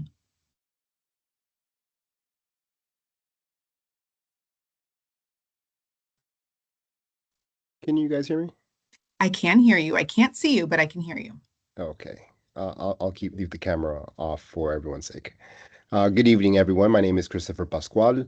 I'm a Ward 8 parent with 2 pre-K children at Shirley Chisholm Elementary, which is a Title I dual language art school in Capitol Hill. I am the president of the PTO, and I love our school. Our community, our teachers and staff do an incredible job every single day. And I'm here to raise a twofold issue. The first one is teacher support. First, I want to echo what everyone's been saying about the Green Card sponsorship program. And second, printers. So our and many dual language schools depend on staff with H-1B visas. And my understanding is that the new program or the new funding envisions that after 6 years, teachers will either have to leave the country or restart the process, or schools will have to replace them entirely. And that's a huge issue for continuity for our school community, especially in a dual language school. And secondly, printers. Our school began funding classroom supplies via a grant that we offered to teachers. And we were surprised to learn how many teachers needed printers, access to printers. And so we did a little investigating, and our school has 2 DCS provided black and white printers, throughout the school, but they're often broken. And our teachers are asking for color printers. They often have to buy them themselves or ask for parents to fund them, restock the ink. And I find it, surprising that at this, day and age, we don't have basic office supplies like printers available, working printers available to our teachers who are here to educate our students in the nation's capital. And secondly, we're on the cusp of a much needed modernization project at our school. And we've encountered DCPS and a DGS committee that has seemed rushed, rigid, and frankly disconnected from the people who actually intend to use the school going forward. We have our SIT committee who has really been engaged with DGS and the modernization team, but we find that they keep doubling down on these outdated structure ideas for a school that is not technically historical, but seems to be deemed historical for some reason. And so we're trying to fight that. And I really hope that the chancellor has a chance to hear our concern, similar to how when Brent Elementary School was able to advocate for their modernization changes without having to impact their construction budget too much. So we ask for the same consideration. We're now at a once in a lifetime or once in a generation opportunity to make this right and have the architectural concerns be addressed. And so we ask that DCPS consider the current modernization directives at our school, Shirley Chisholm Elementary, to get this done right. So we're asking for partnership from DCPS and the Historical Preservation Office. We asked for an open mind. We asked for this budget to be and this budget and project to be placed on the right track for the sake of the generations that will utilize the school space going forward. Thank you. Thank you. Next, we have Dwayne Doles.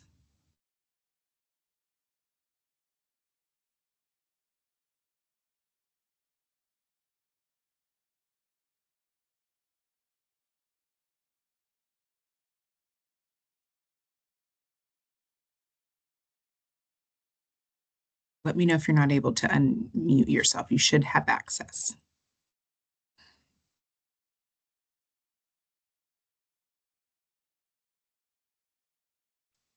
There you go. There Can we you go. hear me? I can. Oh, perfect. Okay, thank you. Good evening, Chancellor Dr. Farabee and members of the DC leadership team. My name is Dwayne Doles, and I'm the parent of a brilliant, twice exceptional 2E kindergartner named Amon P. Doles, whose first DCPS school assigned through the DC lottery was Hyde Addison Elementary. I'm here tonight not just as a father and scientist, but as a witness to systemic failure. My son is a joyful, curious learner who deserves a school that will treat him with understanding, not suspicion. Instead, we were met with resistance, misrepresentation, a pattern of exclusion that no family should ever have to endure, despite DCPS legal obligation as the LEA to provide free, appropriate public education, FAPE. Our son was denied the most basic support he needed to succeed in a general education setting. He was not misunderstood. It was not a misunderstanding. It was a deliberately sidelining. He is a kindergartner who was failed by Hyde Addison Elementary, by DCPS, as well as LEA, as the LEA. Let me begin with the moment that shattered our trust with DCPS. The day my wife arrived at Hyde Addison to pick up our 5-year-old son, Amon, and found him in a dire state. His underwear packed with compressed feces, soaked in urine. This wasn't an isolated incident. It happened repeatedly. And when we raised our concern, the response from the LEA representative designee, Roger Yoon at Hyde Addison, it was chilling. As he stated, as Amon has a placement, staff will no longer change him at this time. This directive was not just issued, it was circulated in an email to what appeared to be nearly the entire school staff. At no point had our son been formally transitioned to another school. He remained enrolled at Hyde Addison with an active IEP that explicitly required toileting and hygiene support.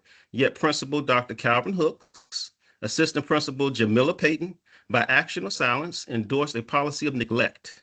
They were more focused on forcing Amon out than fulfilling their legal and ethical obligation to care for him. This was not a misunderstanding. It was a coordinated abdication of responsibility, and it replaced our son in health, and it placed our son's health, dignity, and safety at risk. Instead of making a meaningful effort to understand our son's unique learning profile, Hyde Addison attempted to remove him from the school. There was no attempt to learn who he is, a child who taught himself phonics through educational videos at age 3, and now at age 5, delights in sounding out words in everyday life. A child who counts fluently from 1 to 100 in English, French, and Spanish, who solves multiplication problems in his head. He teaches himself through educational media, who expresses his needs through scripts and full sentences as a Gestalt language processor. His general education teacher, Emily Rice, along with Hyde Addison and Leah staff, claimed that he could not access the curriculum. This is false. He was recently evaluated for Kumon reading and math programs as enrichment, and assessor determined that he is reading at a first grade level. His I-ready math score placed him in the 60th percentile nationally with a score of 344, well above the average for his age. These are not isolated data points. They reflect a learner with a clear cognitive strengths, academic potential. What he couldn't access was a team not willing to meet him where he was with intellectual curiosity, appropriate testing, and professional care. So I ask of you, if you care about children like Amon, audit this Leah program at Hyde Addison Elementary, investigate the credentials of those making life-altering decisions like Roger Yoon, freeze funding until you can guarantee that services are being delivered to students they were designed for, like our son Amon. No child should endure what our son endured at Hyde Addison and no other DC public school. Thank you. Thank you. Next up is Demetria Dinkins.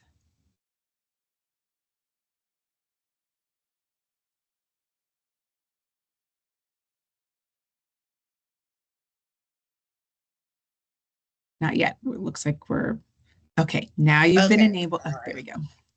Okay. Good evening, and thank you for this opportunity to speak. My name is Demetria Dinkins. I have 2 children that attend J.C. Knoll Elementary School. I have a 3rd grader currently in the Communication Education Support Program, and I have a 2nd grader just in Gen Ed. And I am a member of our PTO, and you heard our president, Ms. Kaysen, speak beautifully earlier, and I'm just going to piggyback off of a couple of her points. Thank you for the time and consideration today. I'm sorry, I'm nervous.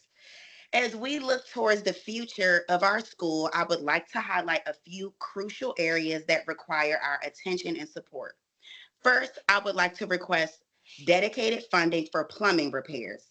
At a recent PTO meeting, we learned that our building continues to experience ongoing plumbing issues that require consistent maintenance and proper investment. Addressing these problems is essential to maintaining a safe and functional environment for our students and staff. Additionally, I would like to emphasize the need for equitable resources across our school community. We respectfully ask that the current school budget be maintained so that we can continue supporting the educational program and extracurricular activities that are vital to our students' growth and engagement. In addition, it is critical that we maintain stable funding for our special education programming, which I have a child a part of. And with possible reductions in Department of Education funding being discussed, we must proactively safeguard the resources of our students with special needs and I'm sorry, let me start that sentence over. We proactively safeguard the resources of our students with special needs that depend on consistent staffing, specialized material, and appropriate services. These supports cannot be sustained without reliable, dedicated funding. Lastly, to ensure our students' reading process continues on a strong trajectory, we must maintain adequate funding for high-quality curriculum materials and reading resources. Continued investment in literacy tools is essential for sustained academic growth. Thank you for your time and consideration. Thank you. Our next 3 testifiers will be Hadia Green, Robin Roche, Dylan Craig. First up, Hadia Green.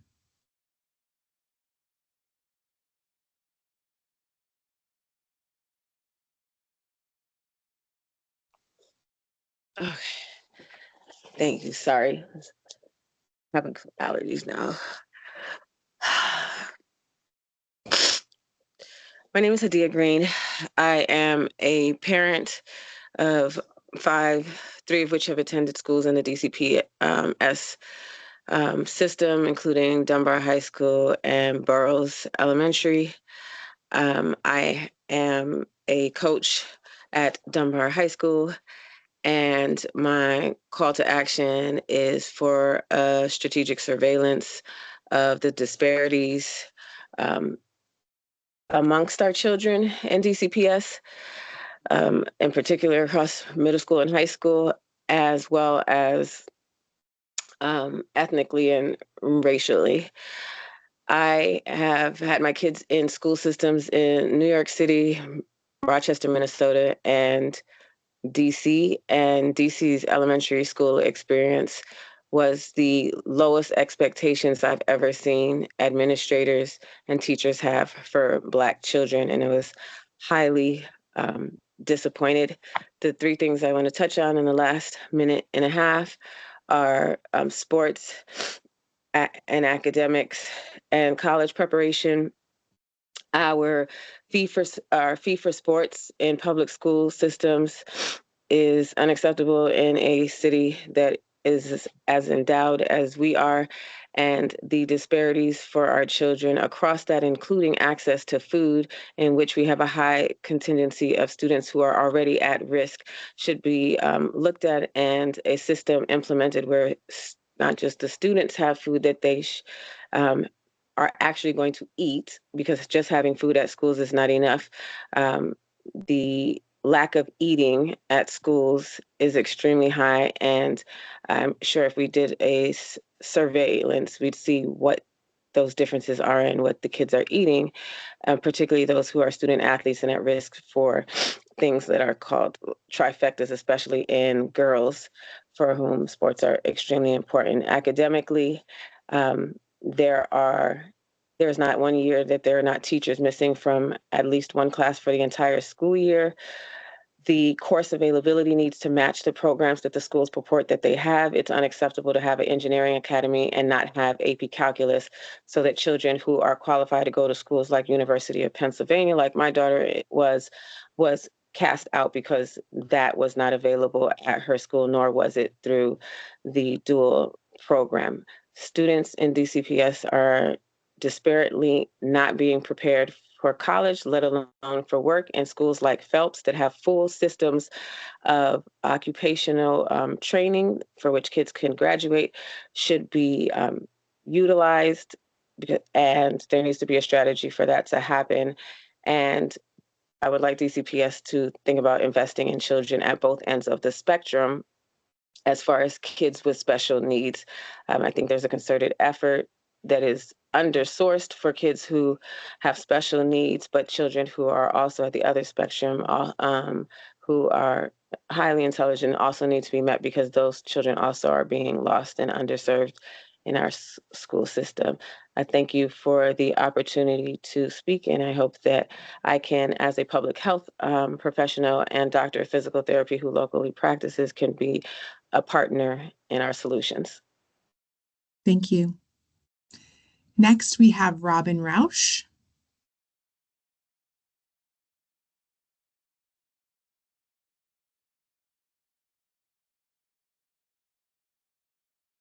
Good evening. Can you hear me? I can. You sound great. All right, wonderful. All right, good evening. My name is Robin Resch, and I am the parent and the PTO Vice President at Shirley Chisholm Elementary School in Ward 6. Thank you for the opportunity to testify. Before I begin, I want to thank DCPS for its commitment to adding a dual language strand program at Jefferson Middle School. This is a meaningful step toward fulfilling the Boundary Studies recommendations, and I look forward to the results of the current feasibility study, which will hopefully confirm a path forward towards equitable dual language access for every student, not just those at Chisholm. I'm here today to urge DCPS to respond to the clear community support for a smarter modernization by evaluating demolition of the original 1949 building to ensure the project serves students for decades to come. As you know, Chisholm is scheduled to begin its modernization next fall with construction planned for 2026 through 2028. We are now in a time-sensitive design and planning period, and the decisions made in the coming months will determine what is possible on our site, educationally, architecturally, and financially for the next 50 years. To plan responsibly, our community needs clarity that the budget can support the design that makes sense, not just the design that fits around a 1949 structure that no longer serves our students well. Our families care deeply about this. In just a short time, our community petition has gathered over 300 signatures from parents, neighbors, teachers, alumni, and local stakeholders who want to ensure this modernization results in a truly modern, safe, and functional school. This is not a fringe opinion. This is a broad, grassroots support for a smarter, more future-focused investment. DCPS has said that tearing down all or part of the old building, particularly the outdated gym, would cost significantly more. Yet despite repeated requests, we have not been shown any estimates, comparisons, or cost-benefit analysis to support such a sweeping conclusion. Without numbers, neither the public nor this body can determine whether this is a fiscally responsible long-term decision. It is important to remember that the original school building is not technically considered a contributing structure to the Capitol Hill Historic District, and the 1949 portion of the building was constructed during post-war material shortages.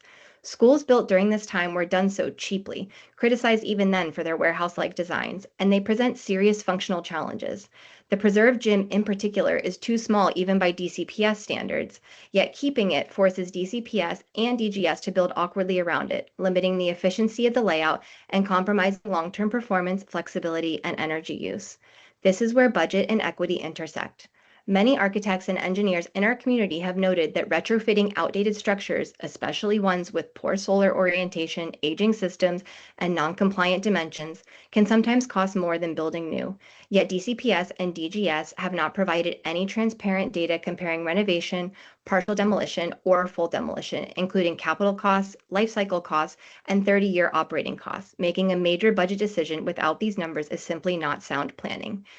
So today, I respectfully urge DCPS to conduct and publicly release a true cost comparison and ensure that this modernization budget prioritizes student outcomes, safety, accessibility, and long-term value for taxpayers, not the short-term convenience of preserving an outdated building shell simply because that's how it's always been done. Thank you for your time and your commitment to ensuring that every DCPS student has a school building worthy of their potential. Our community stands at the ready to partner with you to make this modernization a success. Thank you. Thank you. Next up is Dylan Craig.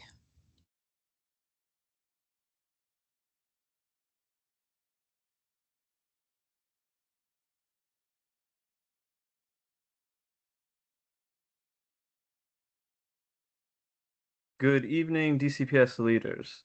I'm Dylan Craig, an English teacher and LSAT chair at Garnett-Patterson State Opportunity Academy, as well as a member of the Executive Board of the Washington Teachers Union. I thank you for holding this hearing and listening to community regarding the funding of our schools. First, I want to advocate that DCPS ensures that our schools remain as stable as possible from year to year. Students feeling connected to school is one of the main goals for DCPS, but when schools are constantly shifting or eliminating positions to reshape the budget year after year, students can feel that state of flux, and it hurts their connection to the school because it hurts the consistency they see. It also hurts morale at the school, as looming budgetary uncertainty can create anxiety that hinders a staff member's ability to fully serve. Also, regarding stability, it is incredibly unfair to penalize the budgets of schools going under renovation or modernization, such as the case with Tubman Elementary. Tubman's budget was cut significantly last year due to the renovation enrollment projections, and now their budget is once again being cut due to enrollment projections, even though they will be returning to a building that can accommodate 700 students. Tubman serves a vulnerable community, and these cuts and fluctuations hurt students' connection to their school and the school's ability to provide what they know is necessary. I support the Tubman community ask of adjusting their projected enrollment. Second, with consistency and stability in mind, I also ask that DCPS consider how partnerships with outside organizations impact the work at our schools. One example is XQ. DCPS has partnered with XQ and has received a large sum of money to reimagine schools, but it is unclear what happens when funding stops or how community input is sustained. These schools are real communities and not playgrounds for billionaire money to help expand their portfolios and leave school communities to figure out the rest. Third, also in line with stability, it is incredibly important that DCPS uses the funds allotted by the council to begin creating a pathway for our international educators to receive a green card. These educators work tirelessly in our building. They teach in hard-to-fill positions, provide dual language instruction, work as ELL teachers, special education teachers, math teachers, and much more. They bring with them skills, credentials, and experiences that benefit both their students and colleagues. If we fund the green card pathway, we can continue DCPS's goal of reducing turnover while showing that the city and the school system stands with our international workers and the diversity and knowledge they bring to our communities. Finally, educators across the district are losing their planning time for a variety of meetings and LEAP trainings. DCPS wants to prioritize required trainings or meetings for staff. Schools should have the flexibility and resources to make sure these requirements do not take away from the vital planning time that educators are allotted during their workday. Without educator-directed planning time throughout the day, educators cannot do the important work that makes their classrooms come to life, and we risk burning out and losing more educators. Thank you again for the time to listen. Thank you. Thank you. Our next three testifiers will be Rachel Nadelman, Michael Dunn, and Sam Bertocci.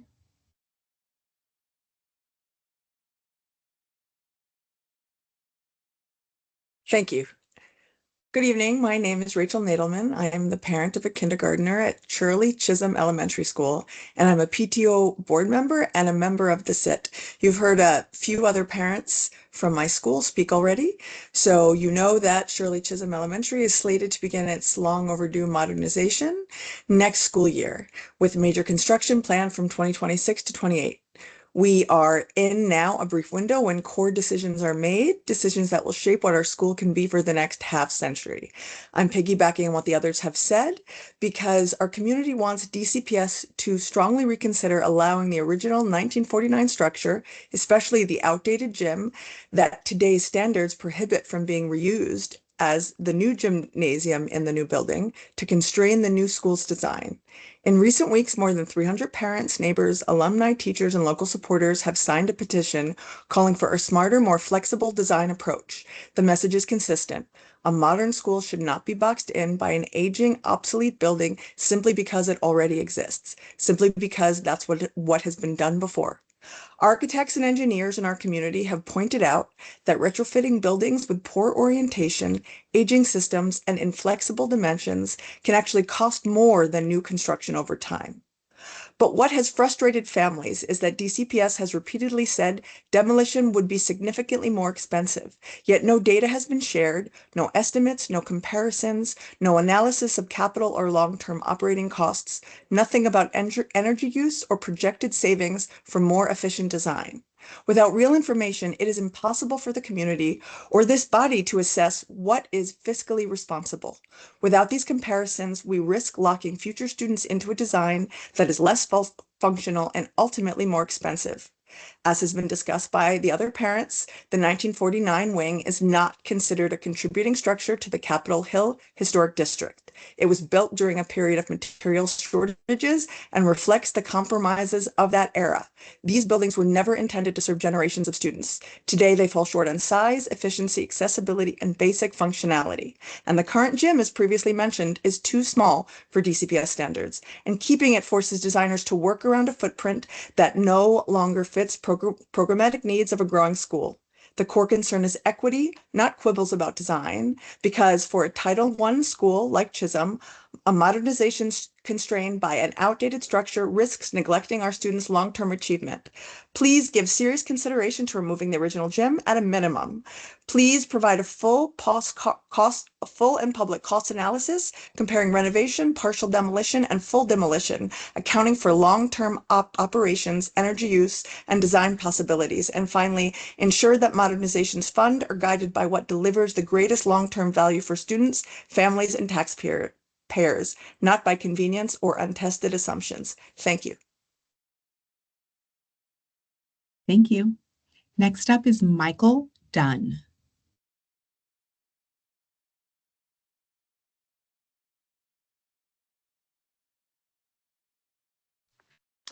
Good evening. My name is Mike Dunn, and I'm a parent to Piper, a pre-K 4 student at Bunker Hill Elementary and a resident of Ward 5.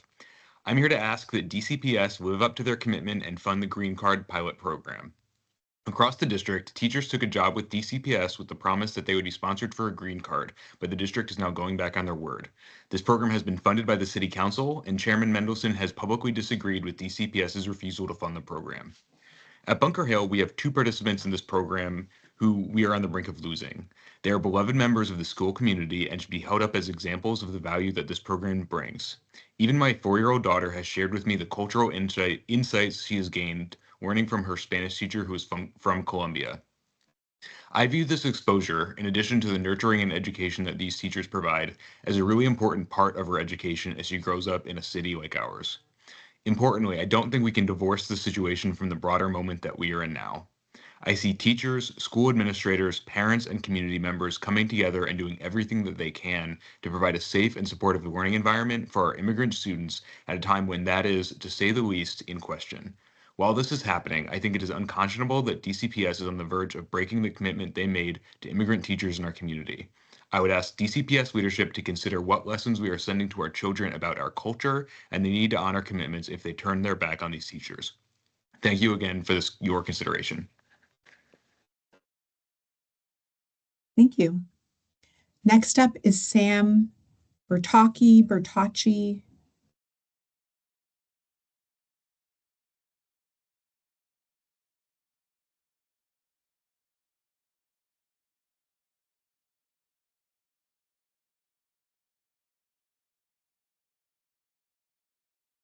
Thank you. Okay, how did I do, Sam? Hi.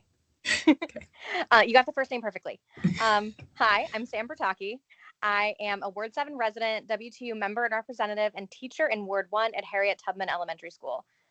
Tubman's budget was slashed by over $1 million last year, making it by far the biggest funding reduction in recent years.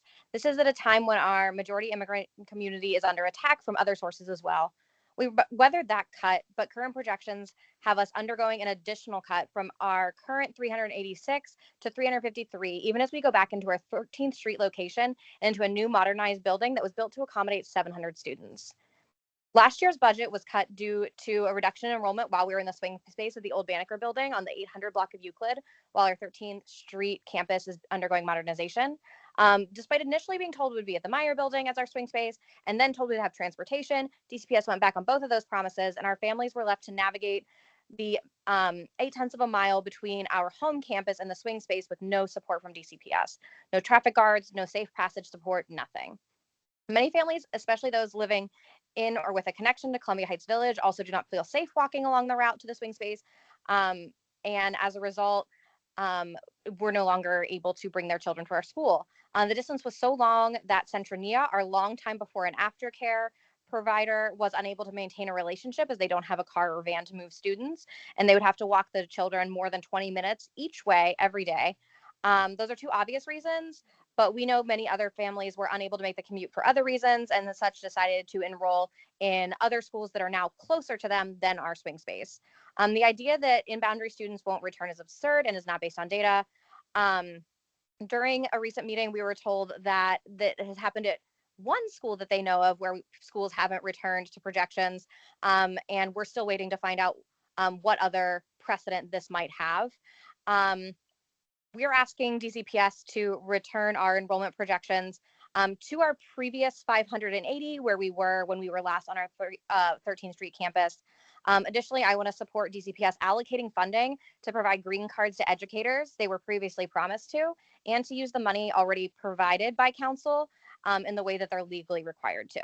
Thank you. Thank you. Okay, our next 3 testifiers will be Shonda Karawa, Siobhan Perkins, Ibtihal Bilal. First up will be Shonda Karawa.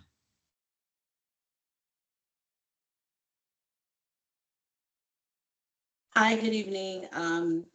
My name is Sean Karawa, and I am a parent of a Duke Ellington School of the Arts scholar and Duke Ellington LSAT member and a Ward 7 resident. And I would like to thank our chancellor, the members of council, and DCPS leadership for the opportunity to present. I'm here tonight because I care deeply about this system, our educators, and above all, our students. First, I would like to acknowledge the extraordinary work that our teachers do every day. They are the backbone of this district, and we cannot continue to ask them to do more with less. In this year's climate marked by mass layoffs across our city, our families, including our students, are feeling the shockwaves. And our teachers are the ones absorbing the emotional weight of students who are stressed, worried, and experiencing instability at home. This is why continuing to pay our teachers competitively and investing in additional mental health support for students and parents and protecting the employment of our school-based staff must remain within budget priorities. The effects of widespread job loss are not abstract, and they have seeped into our classrooms. Children bring their stress with them to school. Parents do too. Every day, teachers and school counselors are stepping in to stabilize students who are struggling, and they cannot do this work without adequate staffing and mental health resources. We also need deeper investment in teacher development and instructional quality. Less than 15 minutes from many DC neighborhoods is Fairfax County Public Schools. The comparison is impossible to ignore. While FCPS is not perfect, it is consistently stronger across multiple performance metrics. So how can a system that's just 15 minutes away produce measurably better outcomes than ours? This disparity is not due to student capability or teacher dedication. It's due to differences in investment, leadership practices, and structural supports. Another critical issue is the need for funding tied to DCPS-wide mandates. When DCPS voted yes on the no cell phone policies, schools were required to implement the change immediately. Yet many, including Duke Ellington, were left scrambling to find funding solutions on their own. If DCPS makes broad stroke policy decisions district-wide, then DCPS must also provide designated funding to implement them. Otherwise, these mandates fall unevenly on schools, strain their already tight budgets, and contribute to inequity across the system. Every dollar matters, and every unfunded requirement forces schools to choose between compliance and essential resources for students. We also need stronger family district engagement. Fairfax County provides a model here as well. Dr. Michelle Reed, the superintendent, holds a FCPS family meeting every other month, open to the public and collaborative. Parents speak directly with the leadership, ask questions, and track follow-up actions over time. Lastly, DCPS families deserve the same opportunity, regular, accessible, meaningful interactions with the Chancellor and DCPS leadership. Given the time, I will continue my testimony via what will be sent concerning the rapid evolution of artificial intelligence and emotional technologies and the disparity with DCPS. And finally, financial literacy education beginning in elementary school all the way through high school. At the end of the day, the answer is yes. Yes, we can pay our teachers. Yes, we can expand mental health resources. Yes, we can invest in stronger instruction and teacher development. Yes, we can fund district mandates to schools. And yes, we can build meaningful and consistent engagement with families. Thank you for your time. Thank you. We had one update in our list, so we will move on to Siobhan Perkins.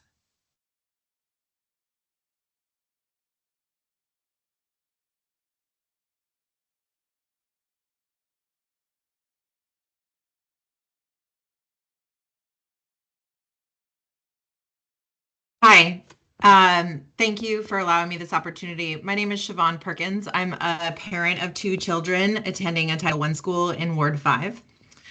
At school drop-off, the first person we see every morning is an international educator greeting every child by name at the gate. And each afternoon, that same educator is there again for after-school care. 28 years of experience, 2 master's degrees, 2 teaching licenses, and they still tie dozens of shoes, wipe away countless tears and other things, and show up as the consistent, caring presence our kids depend on.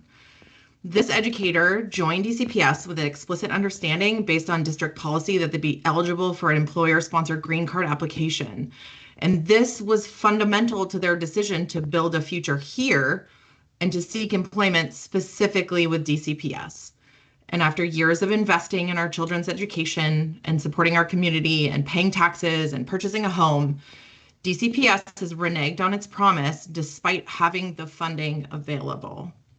I'm very grateful for the DC Council for allocating these funds, and there's no justification for DCPS not to use them to increase student support and protect teachers from unnecessary chaos and disruption. These educators have invested in our children. In return, DCPS committed to investing in them. Our students deserve leaders and a school system that will keep its word. Thank you. Thank you. Okay, our next three testifiers will be Sheila Carson Carr, Tara Brown, and Paul Joseph Shrelchek. You're going to have to test me on that, Paul, on my Polish. Let's start with Sheila Carson Carr. Yes, good evening. I am from Decoding Dyslexia DC and a Ward 7 resident. I'm here tonight to talk about structured literacy coaches. Letter training for teachers teach them the concept, but the coaches are needed to help implement and to help with additional training in the classroom, which in part was why Mississippi was so successful with bringing up their test scores. I also know that DCPS has been working with RC about the curriculum. Does DCPS now have all of the components? And when and how are teachers receiving the training for the new curriculum? Lastly, Burville parking for the new school is inadequate. They are going to be forced to share space with the early childhood and the school. So by the time that the teachers get there, the first personnel will have taken all of the parking spaces. So something needs to be done so that our teachers can go in and know that their vehicles are safe and they can safely get into the building and that they can be able to perform their duties and don't have to worry about their cars and their safety. Thank you. Thank you. Next up, we have Tara Brown.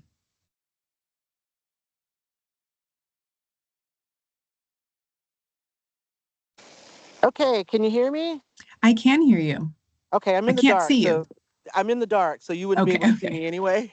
I'm outside, but I will start my testimony now. Good evening, Chancellor Farabee and DCPS leadership. My name is Tara Brown. I'm a parent leader with PAVE, serving on the Ward 8 PLE board and the advisory board. I also serve as a board member for both PAVE and Learn DC, where I'm also chair of the Academic Performance Committee. I'm here today to urge you to do the obvious. Continue to make meaningful investments in high impact tutoring. This is more than a hard decision. You can make these increased investments based on pure data with the confidence that it is an investment proven to not only increase proficiency scores, but attendance and student confidence. The greatest gains can be seen among the students furthest from opportunity, but there is something to be gained by every student fortunate enough to receive this additional instruction. Students have shown that when implemented properly, HIT can increase a student's learning by an additional 3 to 15 months across grade levels. HIT has also been shown to improve attendance in the district. LEAs not only get to provide their students with targeted, customized, impactful instruction in groups of 4 or less, but the teachers also get comprehensive professional development focused on honing the techniques and skills needed to execute on a high level. We have already seen how well HIT is working. Now we have all the information needed to make a larger investment. The mayor dedicated and the council protected $3 million for HIT in a very tight budget year because it works, but it is not enough to cover every student. In fact, that only covers 3,000 students. Now that we have this Now that we know this is money well spent, the investment needs to be increased to serve every student who is not proficient in math and reading. It is simply unfair to have uncovered a proven method of instruction and not give every student access to it.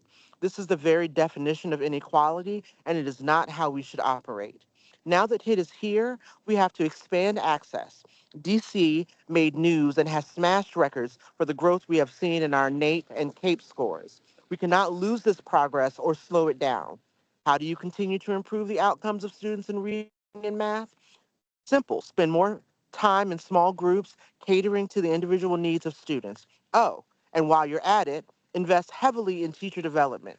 I told you in the beginning that this was obvious. Now you need to make sure that this is a model replicated in every school for every child that needs it. So let's do what we know works and continue to invest in high impact tutoring. Thank you for the opportunity to testify today. I appreciate your dedication to and partnership in supporting DC students. I look forward to working with you and answering your questions. And also, I no longer have any children in the school system. And although I am a charter parent, I still care about every child that attends school in DC, and I want the best for all of them. And HIT is that. Thank you. Thank you. Okay, next we have Paul Joseph Strelchek.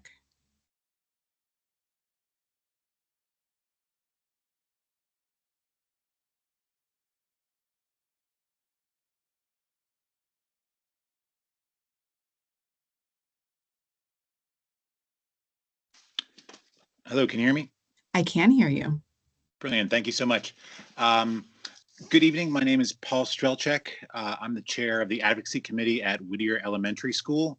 I'm here to speak primarily about school modernization and how to support schools before, after, and during. First of all, we must maintain school budgets throughout the two-year modernization process, as well as the time before and after. Whittier Elementary, like many schools, will enter its two-year modernization next year. When schools modernize, its students and staff are already dealing with disruptions of swing spaces, fragmented routines, and emotional stress of transition. They cannot bear any more cuts to programming, staff, or enrichment. If anything, this is a moment when schools need more support, not less. We cannot let modernization become a reason for academic or programmatic decline. And stability in budget is the foundation that allows stability in learning.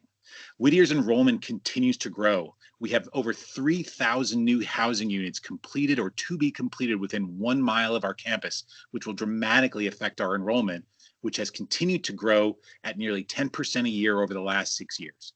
We need to have this time to preserve our teachers and our academic programs to lower disruption and be prepared for future enrollment growth. Secondly, DCPS must meaningfully learn from prior modernization experiences. We have 2 decades of data, parent testimony, staff experience, and completed school projects that show what works and what didn't. We've seen modernizations that deliver extraordinary results, and we've seen schools struggle with flawed design decisions, insufficient community input, mismatch between programs and space, and facilities that were outdated on the day they opened. We cannot continue treating our new modernizations as a blank slate. DCPS should fund and adopt a structured process to document past challenges and best practices and integrate them into every subsequent project. If we repeat past mistakes, we waste taxpayer money, and more importantly, we waste time and opportunity we will never get back for our students. Third, we must prioritize smart design and modern education features for students over rigid historic preservation. Whittier is unique in that it has one of the smallest lots in the district, only 1.7 acres for almost 500 students. Outdoor areas aren't just nice to have, they are essential for student wellness, physical education, recess, community events, and the kind of unstructured play that research repeatedly shows improves academic and social emotional outcomes.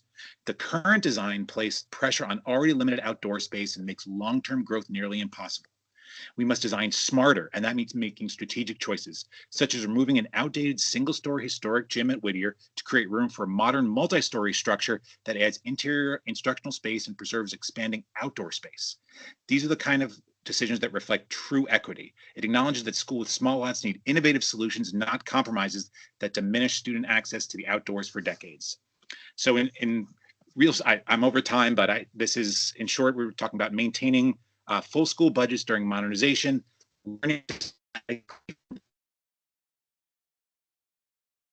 and modern features over historic restrictions. Thank you. Thank you.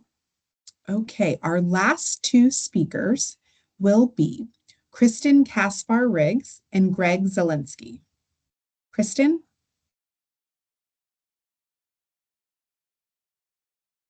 Now you can unmute yourself.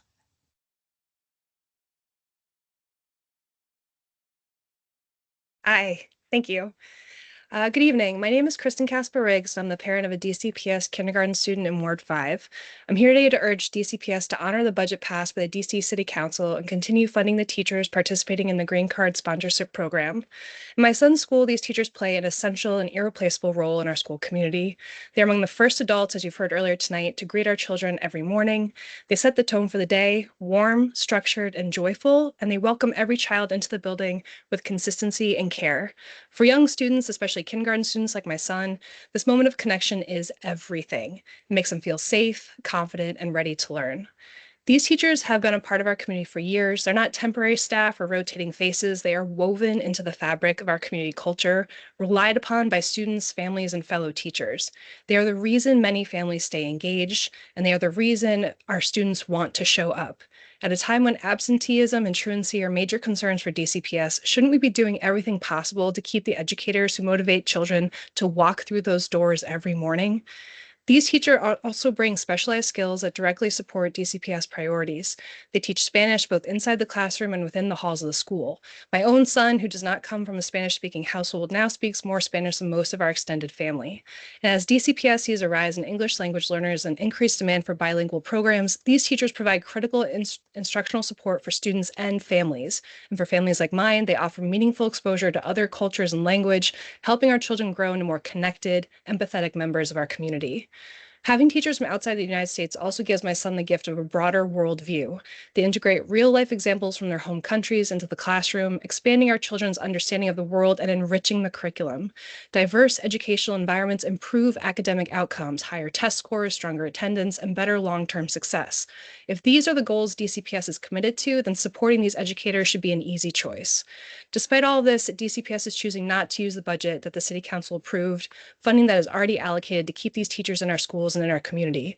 This is not only fiscally unnecessary, it is educationally harmful. As a federal employee and DC resident who feels the strain of our current political environment every day, we take solace in our son's growth in school. It provides us with comfort and joy. Please don't break apart our community by tearing these teachers from our school. Our community is our greatest strength and needs to continue to be in the years to come. DCPS, you have the funding and you have the support of your families. Now, please honor the budget that was passed and keep these teachers in our schools. And I end my testimony with the hope that in the years to come, I will walk my rising pre-K3 daughter to school with my son, and they will be greeted by our amazing and irreplaceable teachers. Thank you. Thank you. Okay, last up, we have Greg Zielinski. Hi, I'm a Ward 6 resident and parent of 2 children at Shirley Chisholm Elementary. We love our school community, and our DCPS teachers and administrators deserve a lot of credit for creating such a wonderful environment for our students, so thank you. The school building itself, unfortunately, has left much to be desired, and so we have eagerly been anticipating its upcoming modernization. I'm involved in the school's SIT committee, and I'm testifying here about flaws in the modernization process I've witnessed, which I think do not serve the interests of the community in a way that makes responsible use of limited public resources.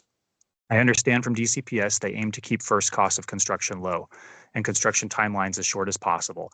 Based on their past experience executing modernizations, it's clear that there is a standing preference to repurpose existing structures based on the belief that these will be cheaper and faster to execute within each project's 4-year window. When it comes to projects like ours, which engage HPRB, it appears DCPS's standard procedure is to avoid pushback against HPO's recommendations wherever possible, partly because it adds justification to DCPS's pre-existing preference for repurposing existing structures, and because it avoids risk to permitting timelines that might otherwise occur from HPRB objections. From DCPS's perspective, these positions are defensible on their face, but they do not result in schools that provide the best value on investment for DCPS teachers and administrators, nor the communities they serve. By defaulting to a short-sighted, good enough approach that myopically focuses on 4-year schedules and budgets, this standard procedure is ultimately penny-wise and pound-foolish, and fails to recognize the once-in-a-century opportunity each of these modernizations represents. Looking at our school as an example, it was constructed at a time of extreme economic constraints, which forced short-sighted compromises in school design and construction. According to HPO's own documentation, at its time, the, quote, Board of Education responded in dismay to the new designs, criticizing what they saw as a warehouse character. Board member Melvin Sharp commented that the designs would leave children with no memory of anything except a tunnel. The municipal architect responded that the designs, quote, reflected post-war building costs and material shortages. He commented diplomatically, "We don't want to stick to these buildings forever, but can go along for a while until we can afford it." Now, fast forward 80 years to our present day, where our Title I school is dealing with emergency evacuations from gas leaks, among a host of other repercussions from these expedient decisions 80 years ago to cut corners and build what was deemed, quote, good enough at the time. Now DCPS is repeating these mistakes, extending the life of these mediocre structures. 80 years from now, a new generation of students will be looking back on our decisions today, wondering why we were also lacking in vision and foresight. Our ask remains for DCPS to engage with our school community with an open mind and transparent communication so we can work together to find a better path forward for our school. In the absence of DCPS's engagement, we have developed our own studies identifying a potential compromise which would preserve most of the project scope and budget as DCPS and HPO envision, but would unlock significant new benefits to the design by considering demolishing the original gymnasium. We ask DCPS and HPO please agree to a meeting with our school community as soon as possible to discuss this possible path forward. Thank you very much. Thank you. Okay, that concludes our public testimony. I will share with you just a brief timeline so that you can see sort of where we're at in our process here at DCPS. Right now, we're in this November-December phase where we've, of course, just convened our public budget hearing, enrollment projections released, and there will be our LSAT professional learning community convening in the month of December. January through March, we will have additional supports that are going to be targeted towards our LSATs, which will include webinars and office hours. School budget allocations will be released, and then we have the opportunity to do engagement with students around the budget, which is one of my favorite types of engagement for the year. We get to hear directly from our most important stakeholders. And then we anticipate that in late March and early April that DCPS will have our final budget submitted, and that will sort of be the end of that first phase or these next few elements of our budget process. So we just want to thank you all for your feedback, for sharing, for taking some time to be with us this evening. This is a really important part of connecting with you all, and so we just thank you for your time, and we hope that you have a good evening. Take care, everybody.